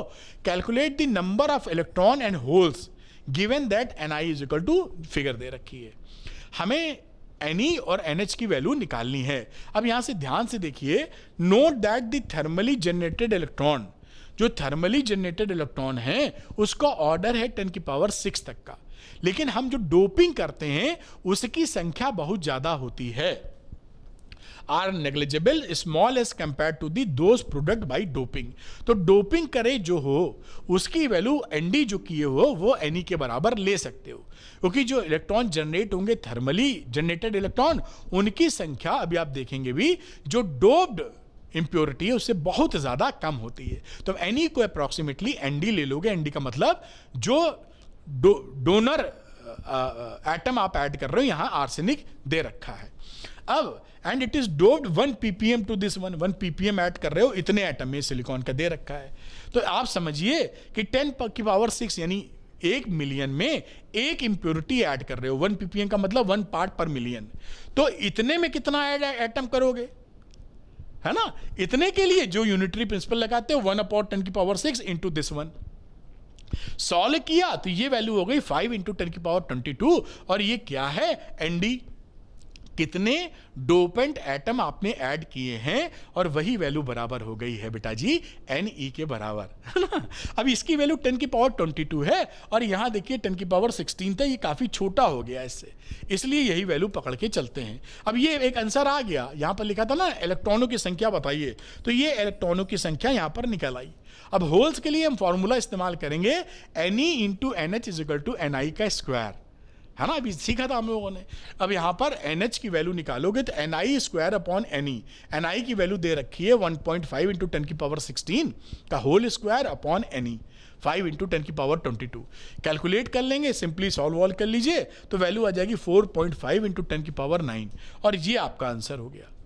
तो ये बड़ा इंपॉर्टेंट सवाल है, और ऐसे सवाल आपको निश्चित तौर पे आएंगे जहां Ne और NH की वैल्यू निकालने के लिए पूछा जाएगा। मैंने सारा फंडामेंटल क्लियर कर दिया, ध्यान से सुनेंगे तो आपको कंफ्यूजन नहीं हो सकता, ये मैं गारंटी दे रहा हूं। और ध्यान से नहीं सुनेंगे तो फिर तो जो चाहेंगे वो करेंगे ही। खैर, ये सवाल आप समझ पाए होंगे। जिन बच्चों को इसका PDF चाहिए, मेरे को अभी ध्यान आया, क्योंकि मैं हट के आपको नोट करने का मौका नहीं दे रहा हूं। कारण क्या है कि इसका PDF आप डाउनलोड कर सकते हैं फ्री में। अरविंद एकेडमी ऐप को डाउनलोड कर लीजिए, और मैंने आपको बताया है कि मेथड क्या है इसके PDF को डाउनलोड करने का। इस वीडियो के शुरू में 1 मिनट देख लीजिए। अगर PDF की जरूरत लगती है आपको, जो अधिकतर बच्चों को लगती है, तो डाउनलोड करके पढ़ाई के लिए इस्तेमाल कर लीजिएगा, फ्री में डाउनलोड कर सकते हैं।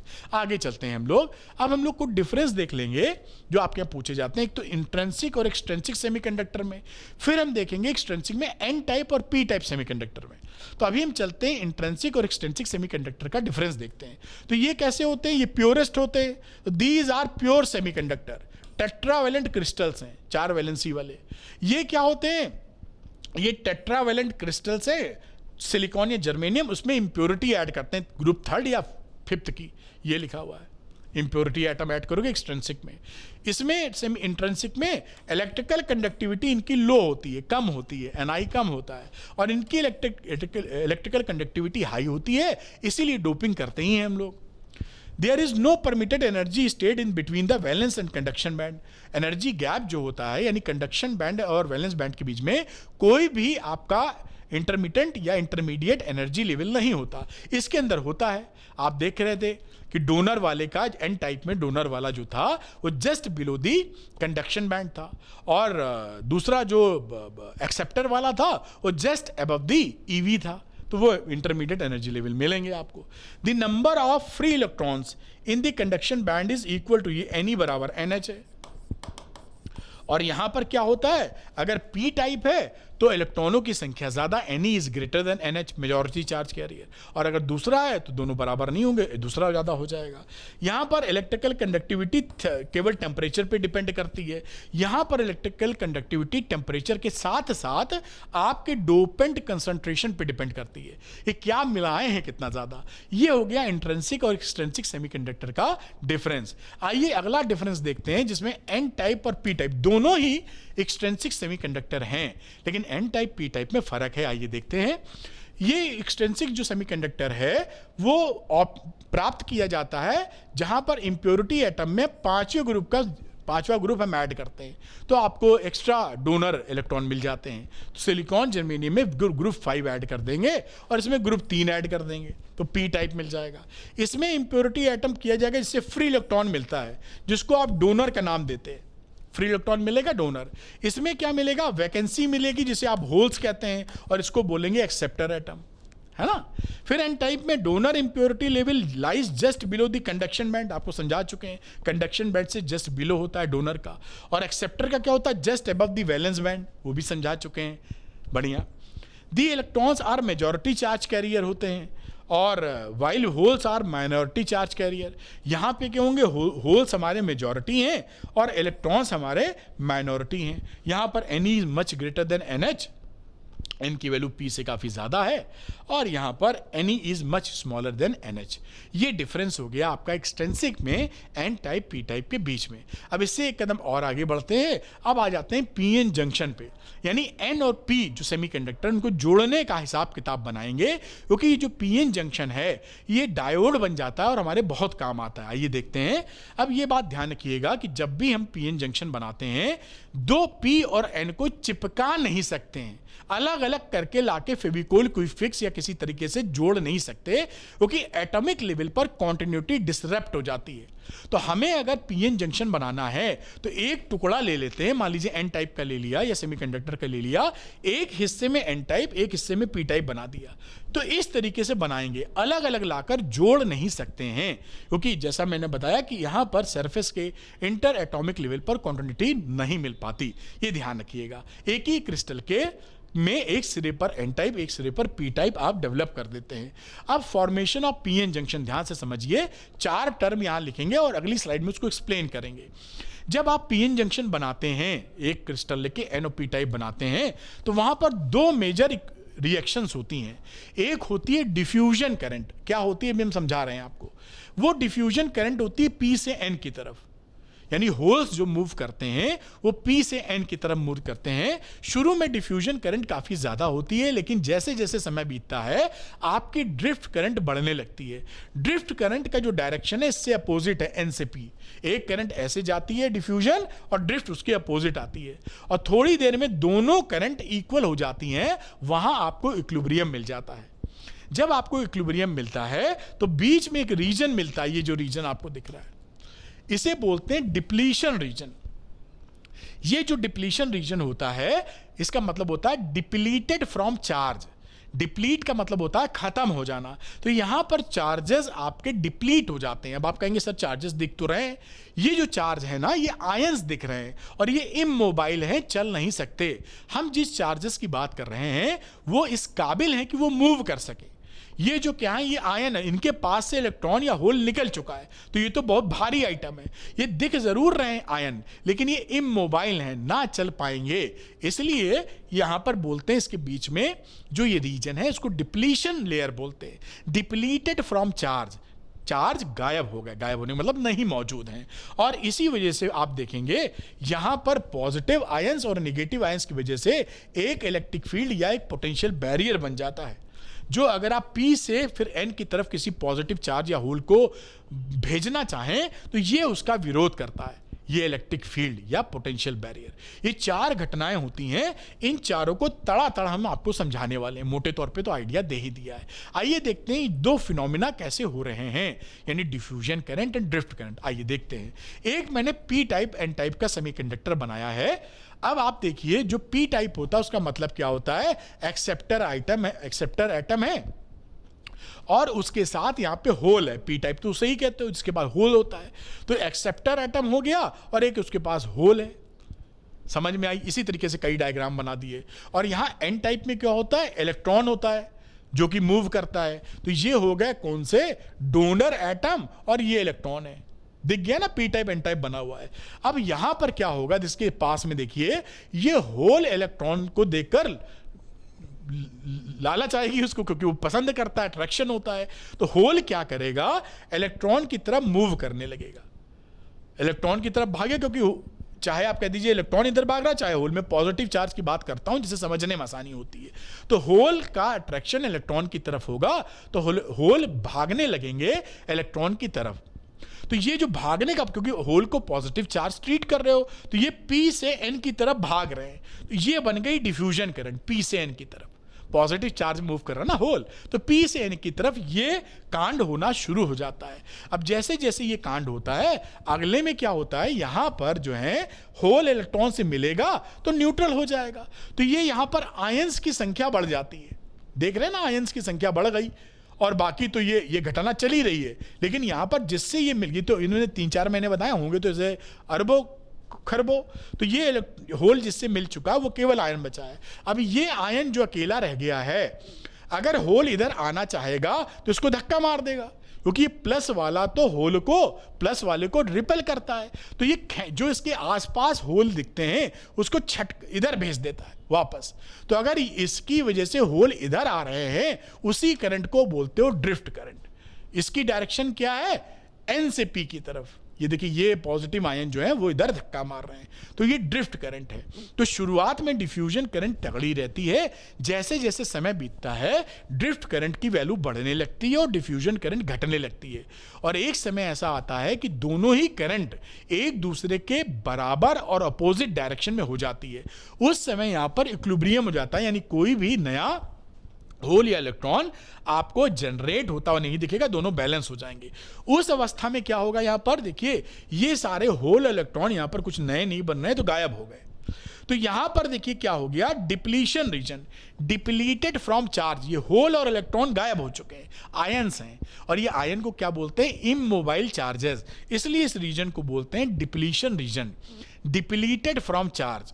और यहां पर इस प्लस और माइनस की तरह इलेक्ट्रिक फील्ड ऐसे बन जाएगा जिसे आप बोलते हैं पोटेंशियल बैरियर या अपोजिट इलेक्ट्रिक फील्ड। तो होल अगर जाना चाहेगा तो ये रोक देगा, क्योंकि होल पे अपोजिट इस डायरेक्शन में इलेक्ट्रिक फील्ड लग रहा है, तो ऐसे भागेगा होल। तो आप समझ गए होंगे, पूरी घटना मैंने बना बना के आपको समझा दी है जिससे क्लैरिटी हो जाए। 4 वर्ड्स का इस्तेमाल किया है, डिफ्यूजन करंट पी से एन, ड्रिफ्ट करंट उल्टी एन से पी, फिर डिप्लीशन रीजन का बनना और पोटेंशियल बैरियर का क्रिएट हो जाना। ठीक, ये 4 मामले हैं।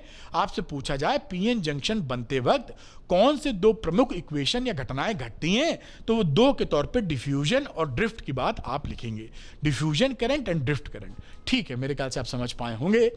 पीएन जंक्शन को आगे इसका सिंबल की बात की जाए तो ये एक मेटेलिक पीएन जंक्शन लेते हैं, क्योंकि ये हार्ड होता है ना, मतलब सॉलिड स्टेट मामला चल रहा है। तो सॉलिड स्टेट में पी एन ऐसे बना दिया, यहां मेटेलिक कॉन्टैक्ट लगा देते हैं और ये उसके टर्मिनल निकाल देते हैं। तो ये depletion region P type N type और मेटेलिक कॉन्टैक्ट लग गया। ये तो हो गया सेमीकंडक्टर डायोड। अब फिजिक्स में इसका सिंबल, क्योंकि इतना नाटक करेगा कौन, तो सिंबल उसका बना दिया गया है, देखिए इस तरह का एरो लगा देते हैं। ये एरो किस दिशा में, पी से एन, क्योंकि नॉर्मली हम करंट को महसूस करते आए हैं पॉजिटिव से निगेटिव टर्मिनल की तरफ जाना, तो पी से एन की तरफ करंट जारी है। ऐसे आप बना देते हैं पीएन जंक्शन को, या इसको कह सकते हैं सेमीकंडक्टर डायोड।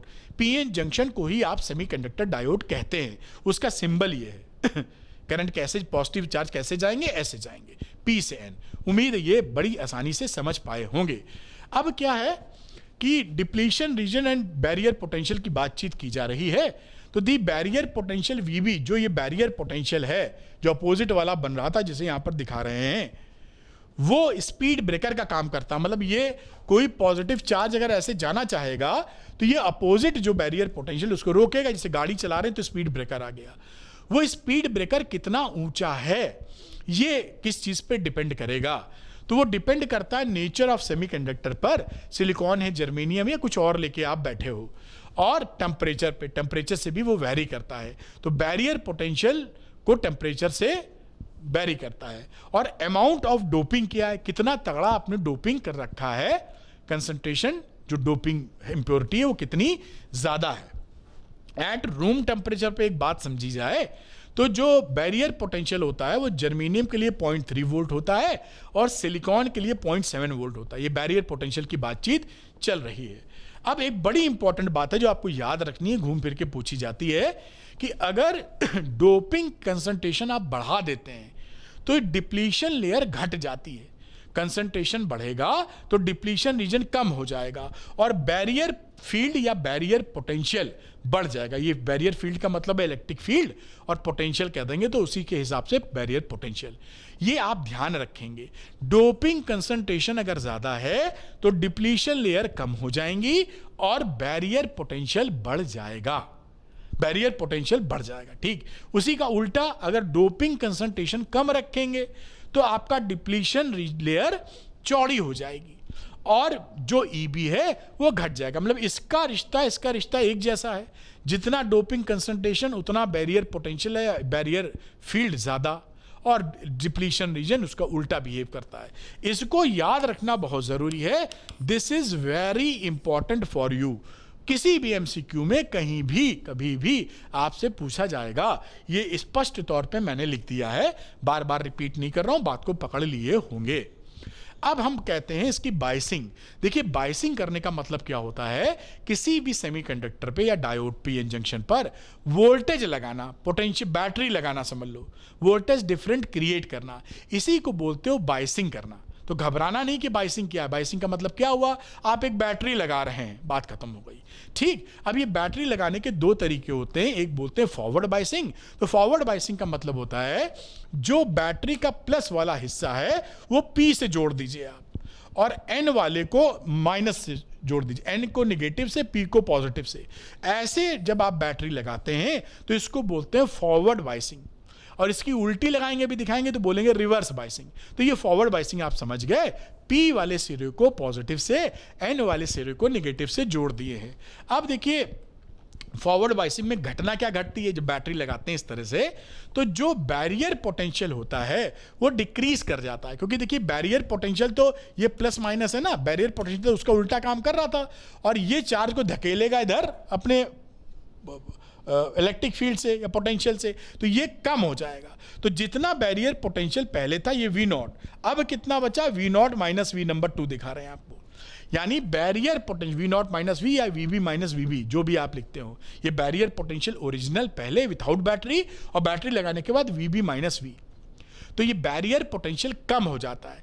फॉरवर्ड बायसिंग में बैरियर पोटेंशियल घट जाता है और विड्थ ऑफ डिप्लीशन लेयर कम हो जाती है। जो विड्थ है ये देखिए पतली हो गई है, तो width of depletion layer decreases. ये भी पकड़ के रखिए, फॉरवर्ड बायसिंग में विड्थ ऑफ डिप्लीशन लेयर कम हो जाएगी।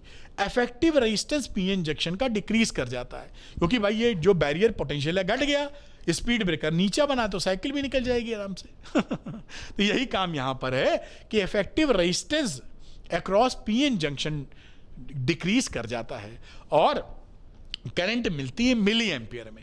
मिली एम्पियर अच्छी खासी करंट है, क्योंकि रिवर्स बायसिंग में आप देखोगे तो माइक्रो एम्पियर में करंट मिलेगी। मिली एम्पियर में करंट मिलती है, और इसके लिए रिस्पॉन्सिबल होते हैं, यहाँ लिखा नहीं है, मेजॉरिटी चार्ज कैरियर। यानी यहाँ जो होल्स हैं वो होल आगे बढ़ेंगे तो मेजॉरिटी चार्ज कैरियर की वजह से यहाँ पर करंट आपको प्राप्त होती है। किस फॉरवर्ड बायसिंग की बातचीत कर रहे हैं। फॉरवर्ड बायसिंग में बैरियर पोटेंशियल कम हो जाएगा, रेजिस्टेंस अक्रॉस पीएन जंक्शन घट जाएगा, और विड्थ ऑफ डिप्लीशन लेयर कम हो जाएगी, और आपको मिली एम्पियर में करंट मिलेगी मेजॉरिटी चार्ज कैरियर की वजह से। अब आती है रिवर्स बायसिंग। तो रिवर्स बायसिंग में क्या होगा, प्लस वाले सिरे को एन से लगा दो और माइनस वाले सिरे को पी से लगा दो। बैटरी का जो प्लस वाला सिरा है उसको माइनस उल्टा कनेक्शन कर दिया, माइनस से कर दो, और नेगेटिव वाला जो सिरा है बैटरी का उसको हम पी से जोड़ देंगे, तो ये रिवर्स बायसिंग हो जाएगी। इस रिवर्स बायसिंग में क्या घटता है ये दिखाते हैं आपको। तो पहली बात कि पोटेंशियल बैरियर बढ़ जाता है, VB प्लस V हो जाएगा यहाँ, तो ये VB प्लस V हो जाएगा। ये क्या है, पहले ही देखिए अपोज कर रहा था, और ऐसे ही पोटेंशियल और आप लगा दिए हैं तो इसी में जुड़ जाएगा। तो पहले देखिए V नॉट था, अब ये V नॉट प्लस V हो गया है, तो बैरियर पोटेंशियल बढ़ जाता है, नहीं स्पीड ब्रेकर और ऊंचा हो जाता है, मुश्किल हो जाएगी मेजॉरिटी चार्ज कैरियर को चलने में। तो increasing the width of depletion layer, तो रिवर्स बायसिंग में डिप्लीशन लेयर चौड़ी हो जाती है। ध्यान रखिएगा ऐसा बात, रिवर्स बायसिंग में डिप्लीशन लेयर चौड़ी हो जाती है। अगली, रेजिस्टेंस अक्रॉस पीएन जंक्शन बढ़ जाता है। इस पीएन जंक्शन के अक्रॉस रेजिस्टेंस काफी ज्यादा हो जाता है। No current due to majority charge carrier, जो मेजॉरिटी भाई ये जो प्लस वाले हैं ये इधर से निकलने की कोशिश करेंगे, निकल ही नहीं पाएंगे, क्योंकि यहां पर बैरियर पोटेंशियल बढ़ चुका है।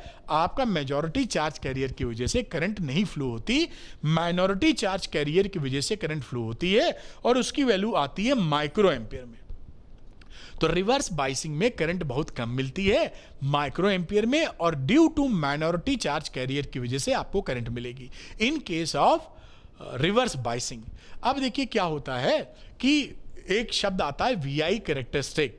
तो जो VI characteristic of A PN junction बोलते हैं उसका मतलब होता है V और I के अंदर ग्राफ खींच देना, कि डिफरेंट V ले लीजिए, पोटेंशियल डिफरेंस की बैटरी लगा दीजिए, और I देख लीजिए किसके लिए कितना आ रहा है।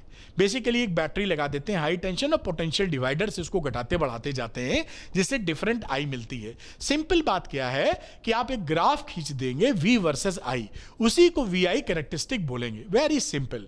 तो यहां पर आप ये समझ गए, ये मैंने बता दिया ग्राफ का रिलेशनशिप है बिटवीन V एंड I। अब फॉरवर्ड बाइसिंग में क्या होता है? फॉरवर्ड बाइसिंग में ये वेरी इंपॉर्टेंट है, आपके यहां पूछा जाता है कि फॉरवर्ड बाइसिंग का सेटअप बना दीजिए। ये सेटअप की फोटो है, यहां पर फॉरवर्ड बाइसिंग का कैसा सेटअप है अभी दिखाता हूं। ये देखिए क्या हो गया, सेमीकंडक्टर डायोड। अब यहां पर हाई टेंशन बैटरी ले लेते हैं और ये रियोस्टेट लगाए हैं। इस देखिए ये जो ये पॉजिटिव टर्मिनल P है, इस P को हम P से कनेक्ट किए हैं और ये N को यहां देखिए तो N से कनेक्ट किए हैं। ये पोटेंशियल डिवाइडर है या पोटेंशियोमीटर कह सकते हैं कि यहां पर भाई ये हिस्सा देखिए प्लस का है और ये हिस्सा माइनस का है। P वाले को प्लस से N वाले को माइनस से जोड़े हो, फॉरवर्ड बाइसिंग। इसके अक्रॉस हमको पोटेंशियल डिफरेंस निकालना है तो वोल्ट मीटर लगा दिया है। करंट कितनी जा रही है मिली एम्पियर वाला, तो मिली एमीटर लगा दिया है। उससे MA नाप लेंगे, उससे V नाप लेंगे और इसको P को प्लस से और N को माइनस से जोड़ दिया है। इस डायग्राम की प्रैक्टिस कर लीजिएगा, ये सेटअप है फॉरवर्ड बाइसिंग का। और देखिए ग्राफ कैसा मिलता है। अब इसमें क्या करते हैं कि यहां रियोस्टेट से घटा बढ़ा के हम डिफरेंट V देते हैं इसको, और उसके लिए यहां से V नाप लेते हैं कितना दे रहे हैं और कितनी करंट है और एक ग्राफ बना देते हैं। इस ग्राफ के बारे में जानकारी अगली स्लाइड में देंगे, अब यहीं दे देंगे तो वो स्लाइड बनाने का क्या मतलब है। ये जो ग्राफ है V और I में रिलेशनशिप, इसी को बोलते हैं VI characteristic of the forward biasing. आइए देखते हैं ग्राफ क्या रिवील करता है। तो फॉरवर्ड बाइसिंग कैरेक्टरिस्टिक में आप देख रहे हैं कि शुरू में आप जब करंट देते, पहली बात ये कि यहां पर ये जो ग्राफ मिल रहा है ये स्ट्रेट लाइन नहीं है, तो ये ओम्स लॉ फॉलो नहीं करता। ये सिलिकॉन का ग्राफ है, ऊपर ऐसा ही लिख भी दिया है। दूसरी बात क्या देखते हैं आप कि इनिशियली जब आप वोल्टेज, ये V नीचे बना रखा, I ऊपर बना रखा है, तो V जब बढ़ाते हैं तो शुरू में जो करंट बढ़ती है वो बहुत ज़्यादा कम बढ़ती है, बढ़ती ही नहीं है कह लीजिए। एक पर्टिकुलर वोल्टेज यहां पर देख रहे हैं सिलिकॉन के लिए 0.7 वोल्ट, जब इतना वोल्टेज आप देते हैं तो इसे बोलते हैं कट इन वोल्टेज या थ्रेशोल्ड वोल्टेज। यहां से करंट बहुत तेजी से बढ़ती, एक्सपोनेंशियली बढ़ती है। तो इस वोल्टेज पे जहां से करंट तेजी से बढ़ना शुरू करती है इसका नाम होता है कट इन वोल्टेज या नी वोल्टेज या थ्रेशोल्ड वोल्टेज। ये threshold voltage, cut in voltage या फिर नी वोल्टेज, इस बात को याद रखिएगा। आपसे पूछा जा सकता है कि cut in voltage, threshold voltage या नी वोल्टेज एक्सप्लेन कीजिए। तो वो वोल्टेज जिस पे करंट बहुत तेजी से बढ़ना शुरू करती है, और उसके बाद ये रिलेशनशिप आपको दिखाई पड़ रही है, इस तरह का ग्राफ है। ये जर्मेनियम के लिए 0.3 वोल्ट होता है और सिलिकॉन के लिए 0.7 ये बनाया गया है। ये सिलिकॉन के लिए थ्रेशोल्ड वोल्टेज 0.7 वोल्ट होता है। After the cut in voltage, इसके बाद ये बढ़ती है और छोटे हिस्से को अगर हम ले लें तो ये लगभग स्ट्रेट लाइन होता है। इसके लिए आप ओम्स लॉ लगा सकते हैं छोटे हिस्से के लिए। तो सेमीकंडक्टर डायोड का जो ग्राफ होता है वो पूरा ओम्स लॉ फॉलो नहीं करता, एक टुकड़ा कहीं ले लेंगे कट इन वोल्टेज के बाद तो उसमें फॉलो करा सकते हैं आप ओम्स लॉ। यही बात यहां लिखिए। दूसरी बात, majority charge career feels negligible resistance at the junction, और यहां पर आप कट इन जो थ्रेशोल्ड वोल्टेज के बाद में मेजॉरिटी चार्ज कैरियर की वजह से आपको करंट मिलना चालू हो जाती है। अब ये है रिवर्स बाइसिंग का मामला। रिवर्स बाइसिंग में ये उसका सेटअप है। तो यहां देखिए ये P टाइप है, तो P को निगेटिव से लगा दिया, ध्यान दीजिएगा। माइनस वाले को लगाया है P से और प्लस वाले को लगाया है N से। तो रिवर्स बाइसिंग नापना वोल्ट मीटर था। अब क्योंकि इसमें बहुत ज़्यादा कम करंट होती है तो इस बात पे ध्यान रखा जाए, माइक्रो एम्पियर वाला माइक्रोमीटर लगाएंगे। मिली एम्पियर में करंट नहीं देख पाएंगे, माइक्रो एम्पियर में। और बाकी रियोस्टेट स्विच आपकी लगा है। This setup is again very important, तो इसको पकड़ के रखिएगा। This setup is extremely important, और ये इसका आपका रिवर्स बाइसिंग का VI कैरेक्टरिस्टिक है। ये देखिए ये V हम यहाँ पे दे रहे हैं क्योंकि ये निगेटिव पोटेंशियल है, उल्टा पोटेंशियल प्रोवाइड कर रहे हो, निगेटिव, और I भी नीचे दिखा रहे हैं। यहाँ इंटरेस्टिंग अभी इसका क्या इसके ऑब्जर्वेशंस हैं वो हम अगली स्लाइड में आपको समझा देते हैं। तो रिवर्स बाइसिंग में इंपॉर्टेंट फीचर्स क्या हैं कि reverse bias voltage produces a very small current few micro ampere की मिलती है, जो कि माइनॉरिटी चार्ज कैरियर की वजह से होती है, और ये जल्दी ही एक कांस्टेंट वैल्यू अचीव कर लेती है। देख रहे हैं ना, यहां पर V आप जो भेज रहे हो उसकी वजह से करंट में चेंज आ ही नहीं रहा है, बहुत कम है। ये देखिए इतनी छोटी करंट है, उसमें भी लगभग फ्लैट है, यानी वोल्टेज बढ़ाने पर करंट की वैल्यू नहीं बढ़ रही है। इसी को बोलते हो रिवर्स कंडक्शन करंट या सैचुरेशन करंट। इस प्रॉपर्टी को हम इस्तेमाल करते हैं रेक्टिफिकेशन के लिए।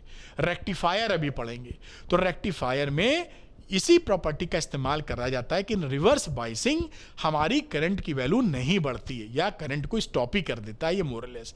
अब उसके बाद भी आप वोल्टेज बढ़ाएंगे तो एक ऐसा वोल्टेज आपको अचीव हो जाता है जहां पर ब्रेकडाउन हो जाता है और भड़बड़ा कर तगड़ी करंट फ्लो होनी शुरू हो जाती है। तो इसे बोलते हैं ब्रेकडाउन वोल्टेज या जीनर वोल्टेज। पहले एक समय में जीनर डायोड हुआ करते थे, तो उसके बारे में और डिटेल हम पढ़ते थे, लेकिन जीनर डायोड अब कोर्स में नहीं है। केवल इतना ही जान लेना काफ़ी है कि एक ऐसा वोल्टेज अचीव होता है जो ब्रेकडाउन कर देता है, मतलब जो चार्जेस में बॉन्डिंग थी इलेक्ट्रॉनों की वही टूटने लगते हैं, तो भड़बड़ा के करंट चालू हो जाती है। सेमीकंडक्टर जो होता है वो अपनी जो प्रॉपर्टी है वो लूज कर जाता है, वो कंडक्टर बन जाता है, क्योंकि उसके चिथड़े मतलब उसमें सब बॉन्डिंग गई टूट, इतना आप वोल्टेज लगा दिए थे। तो खैर एनीवे, तो ये आप बात समझे होंगे यहाँ से।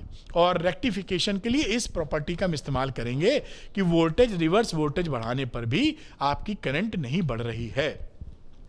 ये VI कैरेक्टरिस्टिक को एक साथ फॉरवर्ड बाइसिंग और रिवर्स बाइसिंग दोनों को एक साथ प्लॉट कर दिया है। ये कहानी फॉरवर्ड बाइसिंग की है, देखिए लिखा हुआ है, ये 0 है, प्लस वाला वोल्टेज दे रहे हैं, तो ये सिलिकॉन का, ये जर्मेनियम का, और ये रिवर्स बाइसिंग में उल्टी कहानी। तो जो मैंने पढ़ाया है उसी का एक बार और आपके सामने फोटो आ गया है, दोनों एक साथ फॉरवर्ड बाइसिंग और ये रहा रिवर्स बाइसिंग एक साथ प्लॉट कर दिया गया है, जिससे आप समझ पाए VI कैरेक्टरिस्टिक का मतलब है V और I में हम रिलेशनशिप शो कर रहे हैं, ग्राफिकल रिलेशन शो कर रहे हैं। अब इंपॉर्टेंट पॉइंट PN जंक्शन में क्या होता है कि important point two note that PN junction diode primarily जो अलाउ करता है वो फ्लो ऑफ करंट होता है only one direction. Forward biasing में मेजॉरिटी चार्ज कैरियर को वो अलाउ कर देता है, लेकिन रिवर्स बाइसिंग में वो स्टॉप कर देता है। तो मोटे तौर पे क्या है, ये एक तरह का वॉल्व की तरह काम कर रहा है, यानी एक ही डायरेक्शन में चार्ज को अलाउ कर रहा है और उल्टी डायरेक्शन में चार्ज को स्टॉप कर रहा है। इसी का इस्तेमाल हम करेंगे रेक्टिफिकेशन के लिए, अभी हम देखेंगे। खैर एक और बात कि डायनेमिक रेजिस्टेंस क्या होता है। डायनेमिक रेजिस्टेंस इसलिए क्योंकि हम छोटा सा टुकड़ा एक लेते हैं, उसमें Ohm's law delta V upon delta I निकालते हैं।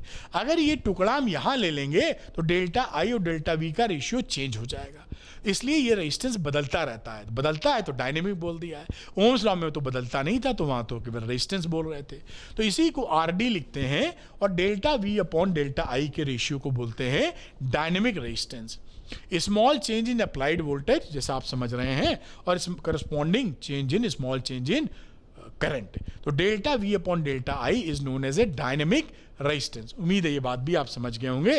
अबव द थ्रेशोल्ड वोल्टेज, जो थ्रेशोल्ड वोल्टेज था उससे ऊपर की बात की जाए, the diode characteristics is linear in the linear regions, Ohm's law is obeyed. मैंने बताया कि छोटा सा टुकड़ा ले लोगे न्यू वोल्टेज के बाद तो वहां ओम्स लॉ अप्लाई कर सकते हो। अब यहाँ पर एक छोटा सा न्यूमेरिकल है जो एग्जाम में कई बार पूछा जा चुका है। NCERT के सवाल आपसे बहुत पूछे जाते हैं, एग्जाम्पल के भी और एक्सरसाइज के भी। अच्छे से पूरा सारा कंप्लीट कर लीजिएगा। अब देखिए यहाँ पर एग्जाम्पल 14.4 है, the VI characteristic of a silicon diode is shown in the figure. ये सिलिकॉन की VI कैरेक्टरिस्टिक है, फॉरवर्ड और रिवर्स बायस दोनों दिखा रखा है। Calculate the resistance of the diode at ID, यानी कि ये जो करंट दिख रही है 15 मिली एम्पियर, ये यहाँ पर दे रखी है 15 मिली एम्पियर की करंट है। तो ID हमको निकालना 15 एम्पियर पे, एंड VD की वैल्यू जब -10 है, ये डायोड वोल्टेज -10, तब बताना है कितना इसका रेजिस्टेंस है। तो हमें रेजिस्टेंस फाइंड करना है। तो यहाँ पर जो वैल्यूज है उसको ठीक कर लीजिएगा जैसे समझ पाए आप। इस 0.8 वोल्ट इसकी वैल्यू है जिसपे आपको करंट मिल रही है 20 मिली एम्पियर, और 0.7 पे मिल रही है 10 मिली एम्पियर। ग्राफ देख लीजिए। तो यहाँ पर considering the diode characteristic as a straight line between I, यहाँ 10 से लेकर 20 तक के बीच में हम स्ट्रेट लाइन कंसीडर कर लेते हैं जिससे ओम्स लॉ लगा सके। तो आई बराबर 20 मिली एम्पियर और आई बराबर 10 मिली एम्पियर के बीच में ले लेते हैं कि भाई वो ओरिजिन से जा रहा होगा ओम्स लॉ लगाने के लिए। अब we can calculate the resistance using Ohm's law. अब वो क्या रहा, फ्रॉम द कर्व आई बराबर 20 मिली एम्पियर जब था, ये आई की वैल्यू है, उसमें कितना वोल्टेज था बेटा, 0.8 वोल्ट। ये देखिए ये 0.8 वोल्ट है। तो यहाँ I20 पर V है 0.8 वोल्ट, I10 मिली एम्पियर पे कितना है ये वैल्यू, 0.7 वोल्ट। अब यहाँ पर आपने जब निकाला RFB का मतलब फॉरवर्ड बायस में रेजिस्टेंस, तो delta V upon delta I, delta V का मतलब हो गया 0.8 माइनस 0.7 और ये वैल्यू हो गई 20 माइनस 10, 20 माइनस 10। इसको कैलकुलेट करिए 0.1 वोल्ट अपॉन 10 मिली एम्पियर। इस मिली एम्पियर को आप नॉर्मल एम्पियर में लिख लीजिए पावर के साथ, 10 इंटू 10 की पावर माइनस 3, तो 0.1 अपॉन 10 की पावर माइनस 2 और ये ऊपर जाएगा तो 10 की पावर 2 से मल्टीप्लाई हो जाएगा, तो 10 ओम का आपको रिजल्ट आ गया। यानी आईडी पर आपको डायोड करंट जब 15 मिली एम्पियर थी तो उस समय आपको 10 ओम का रेजिस्टेंस मिल रहा था। अब अगला कह रहे हैं कि भैया इसका जो माइनस 10 वोल्ट का जब था तब बता दो कि रेजिस्टेंस कितना है। तो फ्रॉम द कर्व V बराबर जब माइनस 10 है तो यहाँ पर करंट की वैल्यू यहाँ कितनी है, ये देखिए माइनस में -1 माइक्रो एम्पियर है। तो V आर बी कितना हो गया, आर बी मतलब रिवर्स बायस रेजिस्टेंस, तो -10 volt upon -1 micro ampere, minus minus cut गया, 1 इंटू 10 की पावर 7 ओम। ये देखिए माइक्रो में था तो 10 की पावर -6 लिखोगे, जो ऊपर जाएगा तो 10 की पावर 6 हो जाएगा और 10 एक और तो 7 हो जाएगा। ये आपका रिजल्ट आ गया। तो ये सवाल भी आपको बहुत मदद करेगा, एग्जाम में बहुत पूछा गया सवाल है, ध्यान रखिएगा। खैर एक कदम और आगे बढ़ते हैं। अब आते हैं junction diode as a rectifier. अब रेक्टिफायर क्या होते हैं पहले ये सीख लेते हैं। तो रेक्टिफायर वो डिवाइस होती है जो एसी करंट को डीसी करंट में चेंज करती है। एसी करंट साइनोसॉइडल होती है, आपको पता है, ऐसे होती है, और डीसी करंट कैसी होगी, एक ही तरफ होगी, ऐसे चली जाएगी। सपोज करिए ये डीसी हो गई, ये एसी हो गई। तो जहां पर हमको एसी को डीसी में चेंज करने की जरूरत मिलेगी, करंट को या वोल्टेज को, वहां पर हम रेक्टिफायर का इस्तेमाल करेंगे। तो rectifier is a device which can convert AC into DC, चाहे एसी करंट हो या वोल्टेज हो, और उसके लिए हम इस्तेमाल करते हैं सेमीकंडक्टर डायोड का। उसकी जो प्रॉपर्टी होती है वो काम आती है। तो junction diode as a rectifier, इसका प्रिंसिपल क्या है, प्रिंसिपल ये है कि डायोड जो होता है फॉरवर्ड बाइसिंग में मेजॉरिटी चार्ज कैरियर को अलाउ करता है या रेजिस्टेंस उसका कम होता है, लेकिन रिवर्स बाइसिंग में वो चार्जेस को अलाउ नहीं करता या अपना इन्फिनिटिव रेजिस्टेंस दे देता है। मतलब one way flow of charge he allow करेगा। एक साइड में एक डायरेक्शन में चार्ज फ्लो हो सकते हैं, अपोजिट साइड में चार्ज ब्लॉक हो जाएंगे, फ्लो नहीं हो पाएंगे। यही यहाँ पे प्रिंसिपल लिखा है जो आप पढ़ सकते हैं।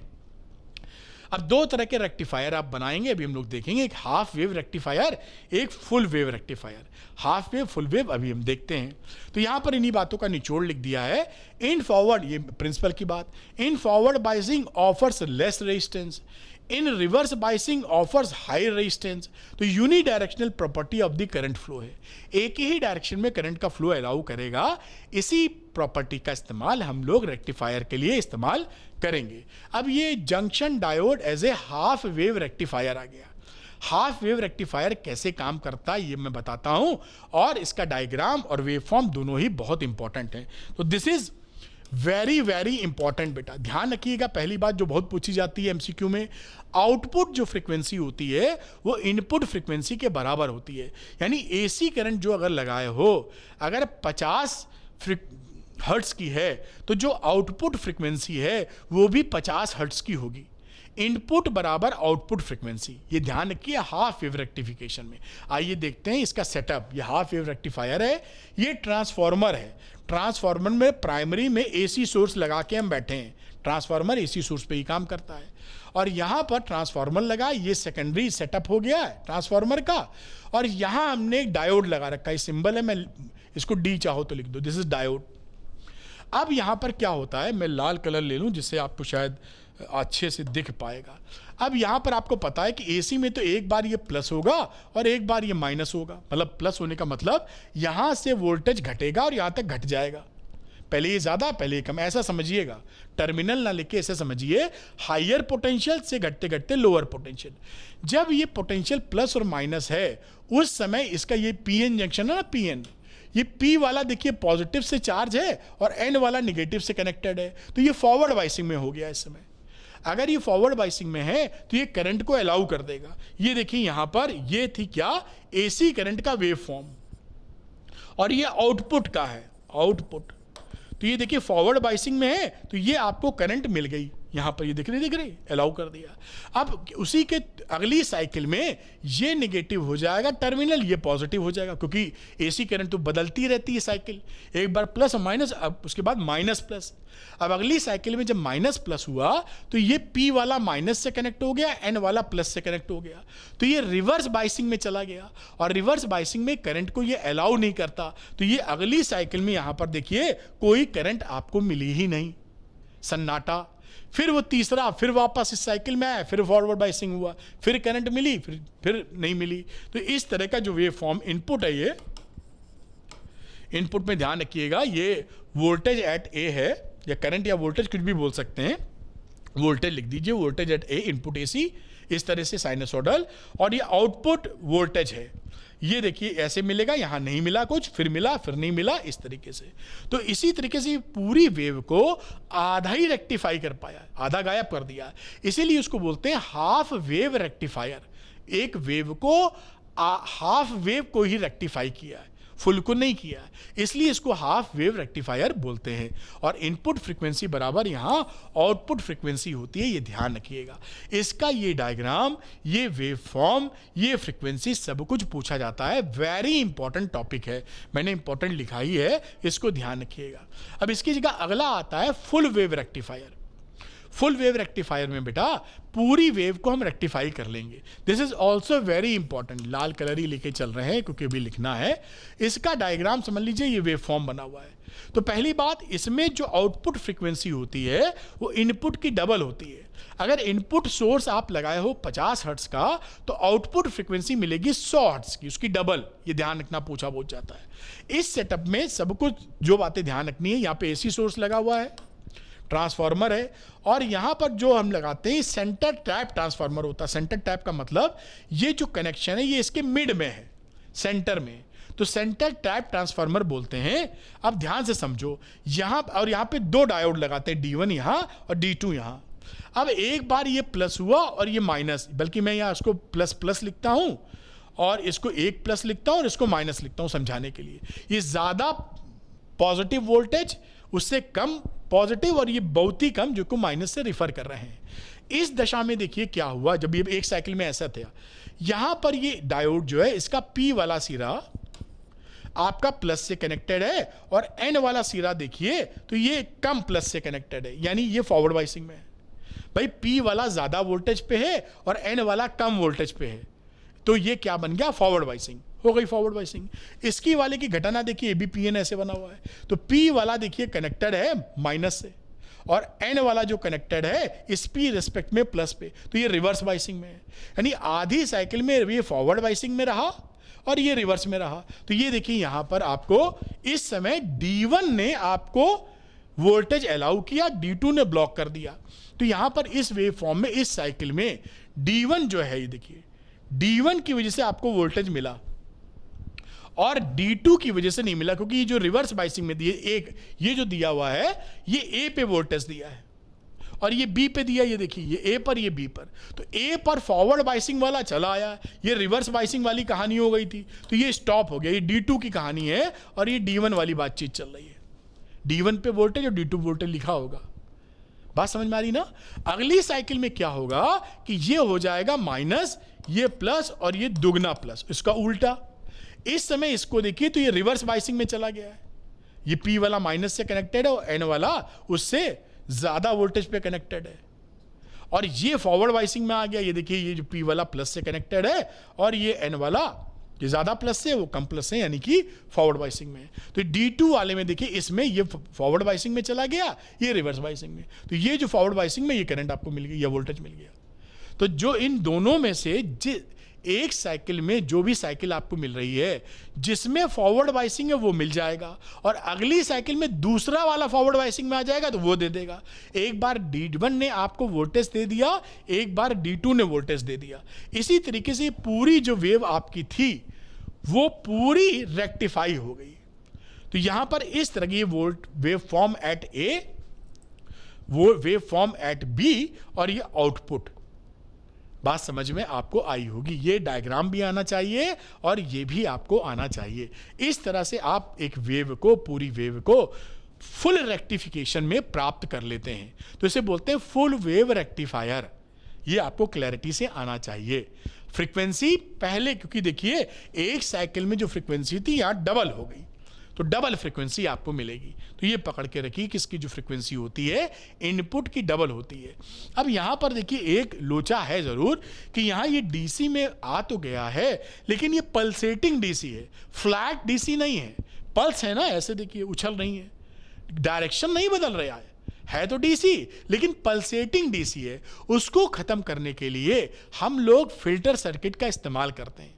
अभी जो सैंपल पेपर रिलीज हुआ उसमें फिल्टर सर्किट की कहानी आ गई है, मतलब क्वेश्चन आ गया है। तो फिल्टर्स का मतलब क्या, जो मैंने आपको समझाया था कि फिल्टर्स में हमें जो यहाँ पर, मैं कलर बदलता हूँ पेन का, इस तरह का जो मिल रहा था पल्सेटिंग डीसी, इसे बोलते हो पल्सेटिंग डीसी। इस पल्सेटिंग डीसी को हमें खत्म करना है और हम चाहते हैं कि लगभग फ्लैट करंट मिल जाए। उसके लिए हम फिल्टर सर्किट का इस्तेमाल करते हैं। जैसे चाय पत्ती छानते हो ना छन्नी लगा के, तो छन्नी फिल्टर है। तो हम क्या करेंगे, इस वेव में जो एसी की प्रॉपर्टी है उसको छान के अलग कर देंगे, डीसी वाली ले लेंगे। एसी की वजह से ही ये फुदक रहा है या पल्स दे रहा है, तो हम ऐसा फिल्टर लगाएंगे जिससे एसी की प्रॉपर्टी सबड्यूड हो जाए और डीसी वाली छन के हमको मिल जाए, चाय मिल जाए, चाय पत्ती अलग हो जाए। अब उसके लिए फिल्टर सर्किट इस्तेमाल किए जाते हैं। एक होता है इंडक्टर सर्किट। तो जो इंडक्टर सर्किट होता है वो सीरीज में लगा देते हैं। देखिए पैरेलल बाहर निकाला, लोड जहां लेना था ये इंडक्टर लगा दिया। अब इंडक्टर सर्किट का आप जानते हैं जो इंपीडेंस हुआ करता था या जो इंडक्टिव रिएक्टेंस था वो 2πfl था। अगर फ्रीक्वेंसी ज़्यादा है तो अपोजिशन ज़्यादा है, यानी ये एसी कंपोनेंट को ब्लॉक कर देगा, हाई फ्रीक्वेंसी एसी कंपोनेंट को रोक देगा।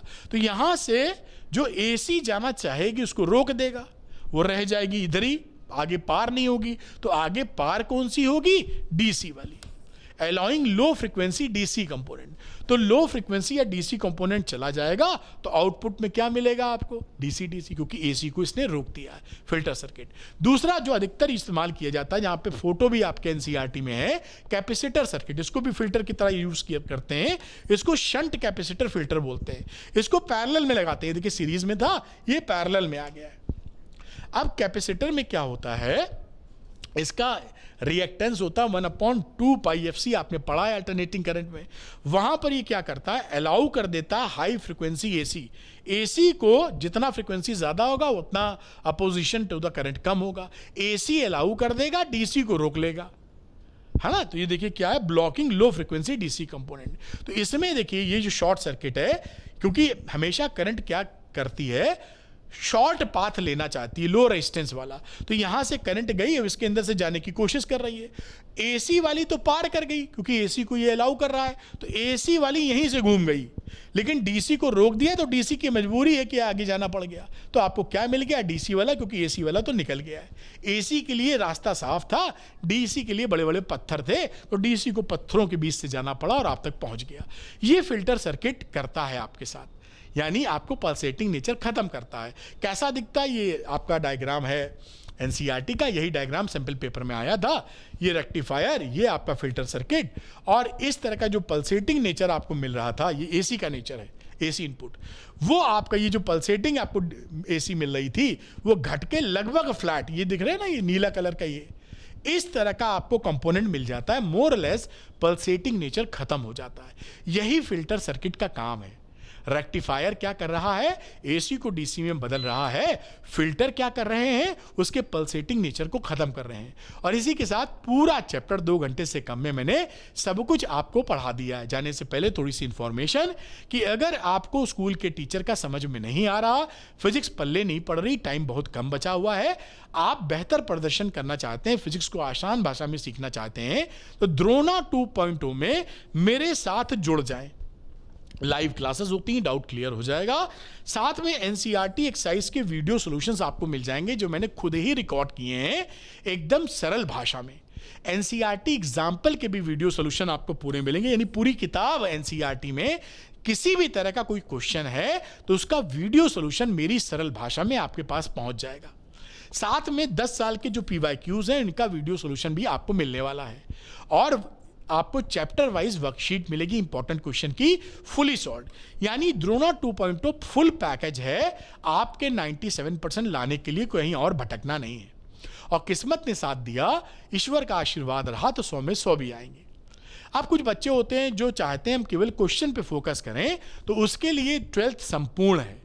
ये एक वीडियो कोर्स है बेटा, इसके अंदर पीवाईक्यूज के 10 साल के पीवाईक्यूज के वीडियोस मिलेंगे जो ऑलरेडी इसके अंदर हैं, इसके अंदर तो सब कुछ है, और एनसीईआरटी एक्सरसाइज के वीडियोस हैं, एनसीईआरटी एग्जाम्पल के वीडियोस हैं, सब पूरी एनसीईआरटी के वीडियो सॉल्यूशंस मिलेंगे सुपरलेटिव सुपर इजी लैंग्वेज में, और 10 साल के पीवाईक्यू वीडियोस। टोटल वीडियो की संख्या जो है वो 771 है, 771 वीडियो, यानी एक क्वेश्चन के लिए एक वीडियो।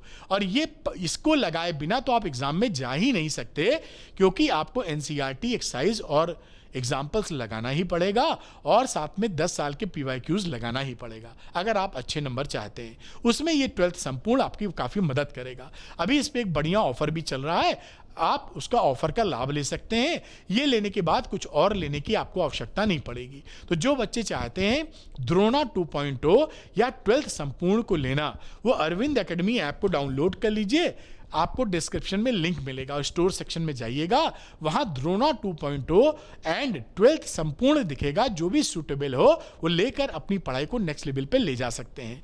और ये जो कमाल का वीडियो मैंने आपके लिए बनाया है, 2 घंटे से भी कम समय में सारी चीज एकदम आसान भाषा में, इतनी कड़ी मेहनत मैंने की है कि कम समय में सब कुछ डिलीवर कर सकूं। अगर आपके लिए हेल्पफुल रहा हो तो अरविंद एकेडमी चैनल को सब्सक्राइब करना मत भूलिएगा। और अगर वीडियो वाकई हेल्प किया है तो एक पॉजिटिव मोटिवेटिंग कमेंट जरूर डालिएगा, वो पढ़ के मुझे एनर्जी मिलती है और बेहतर कंटेंट बनाने के लिए। तो मुझे मोटिवेट कीजिए अपने फायदे के लिए अगर ये वीडियो हेल्पफुल है। Thank you very much, wish you all the best. मिलते हैं अगले वीडियो में और सरल भाषा के साथ। Thank you, good luck to you, bye bye.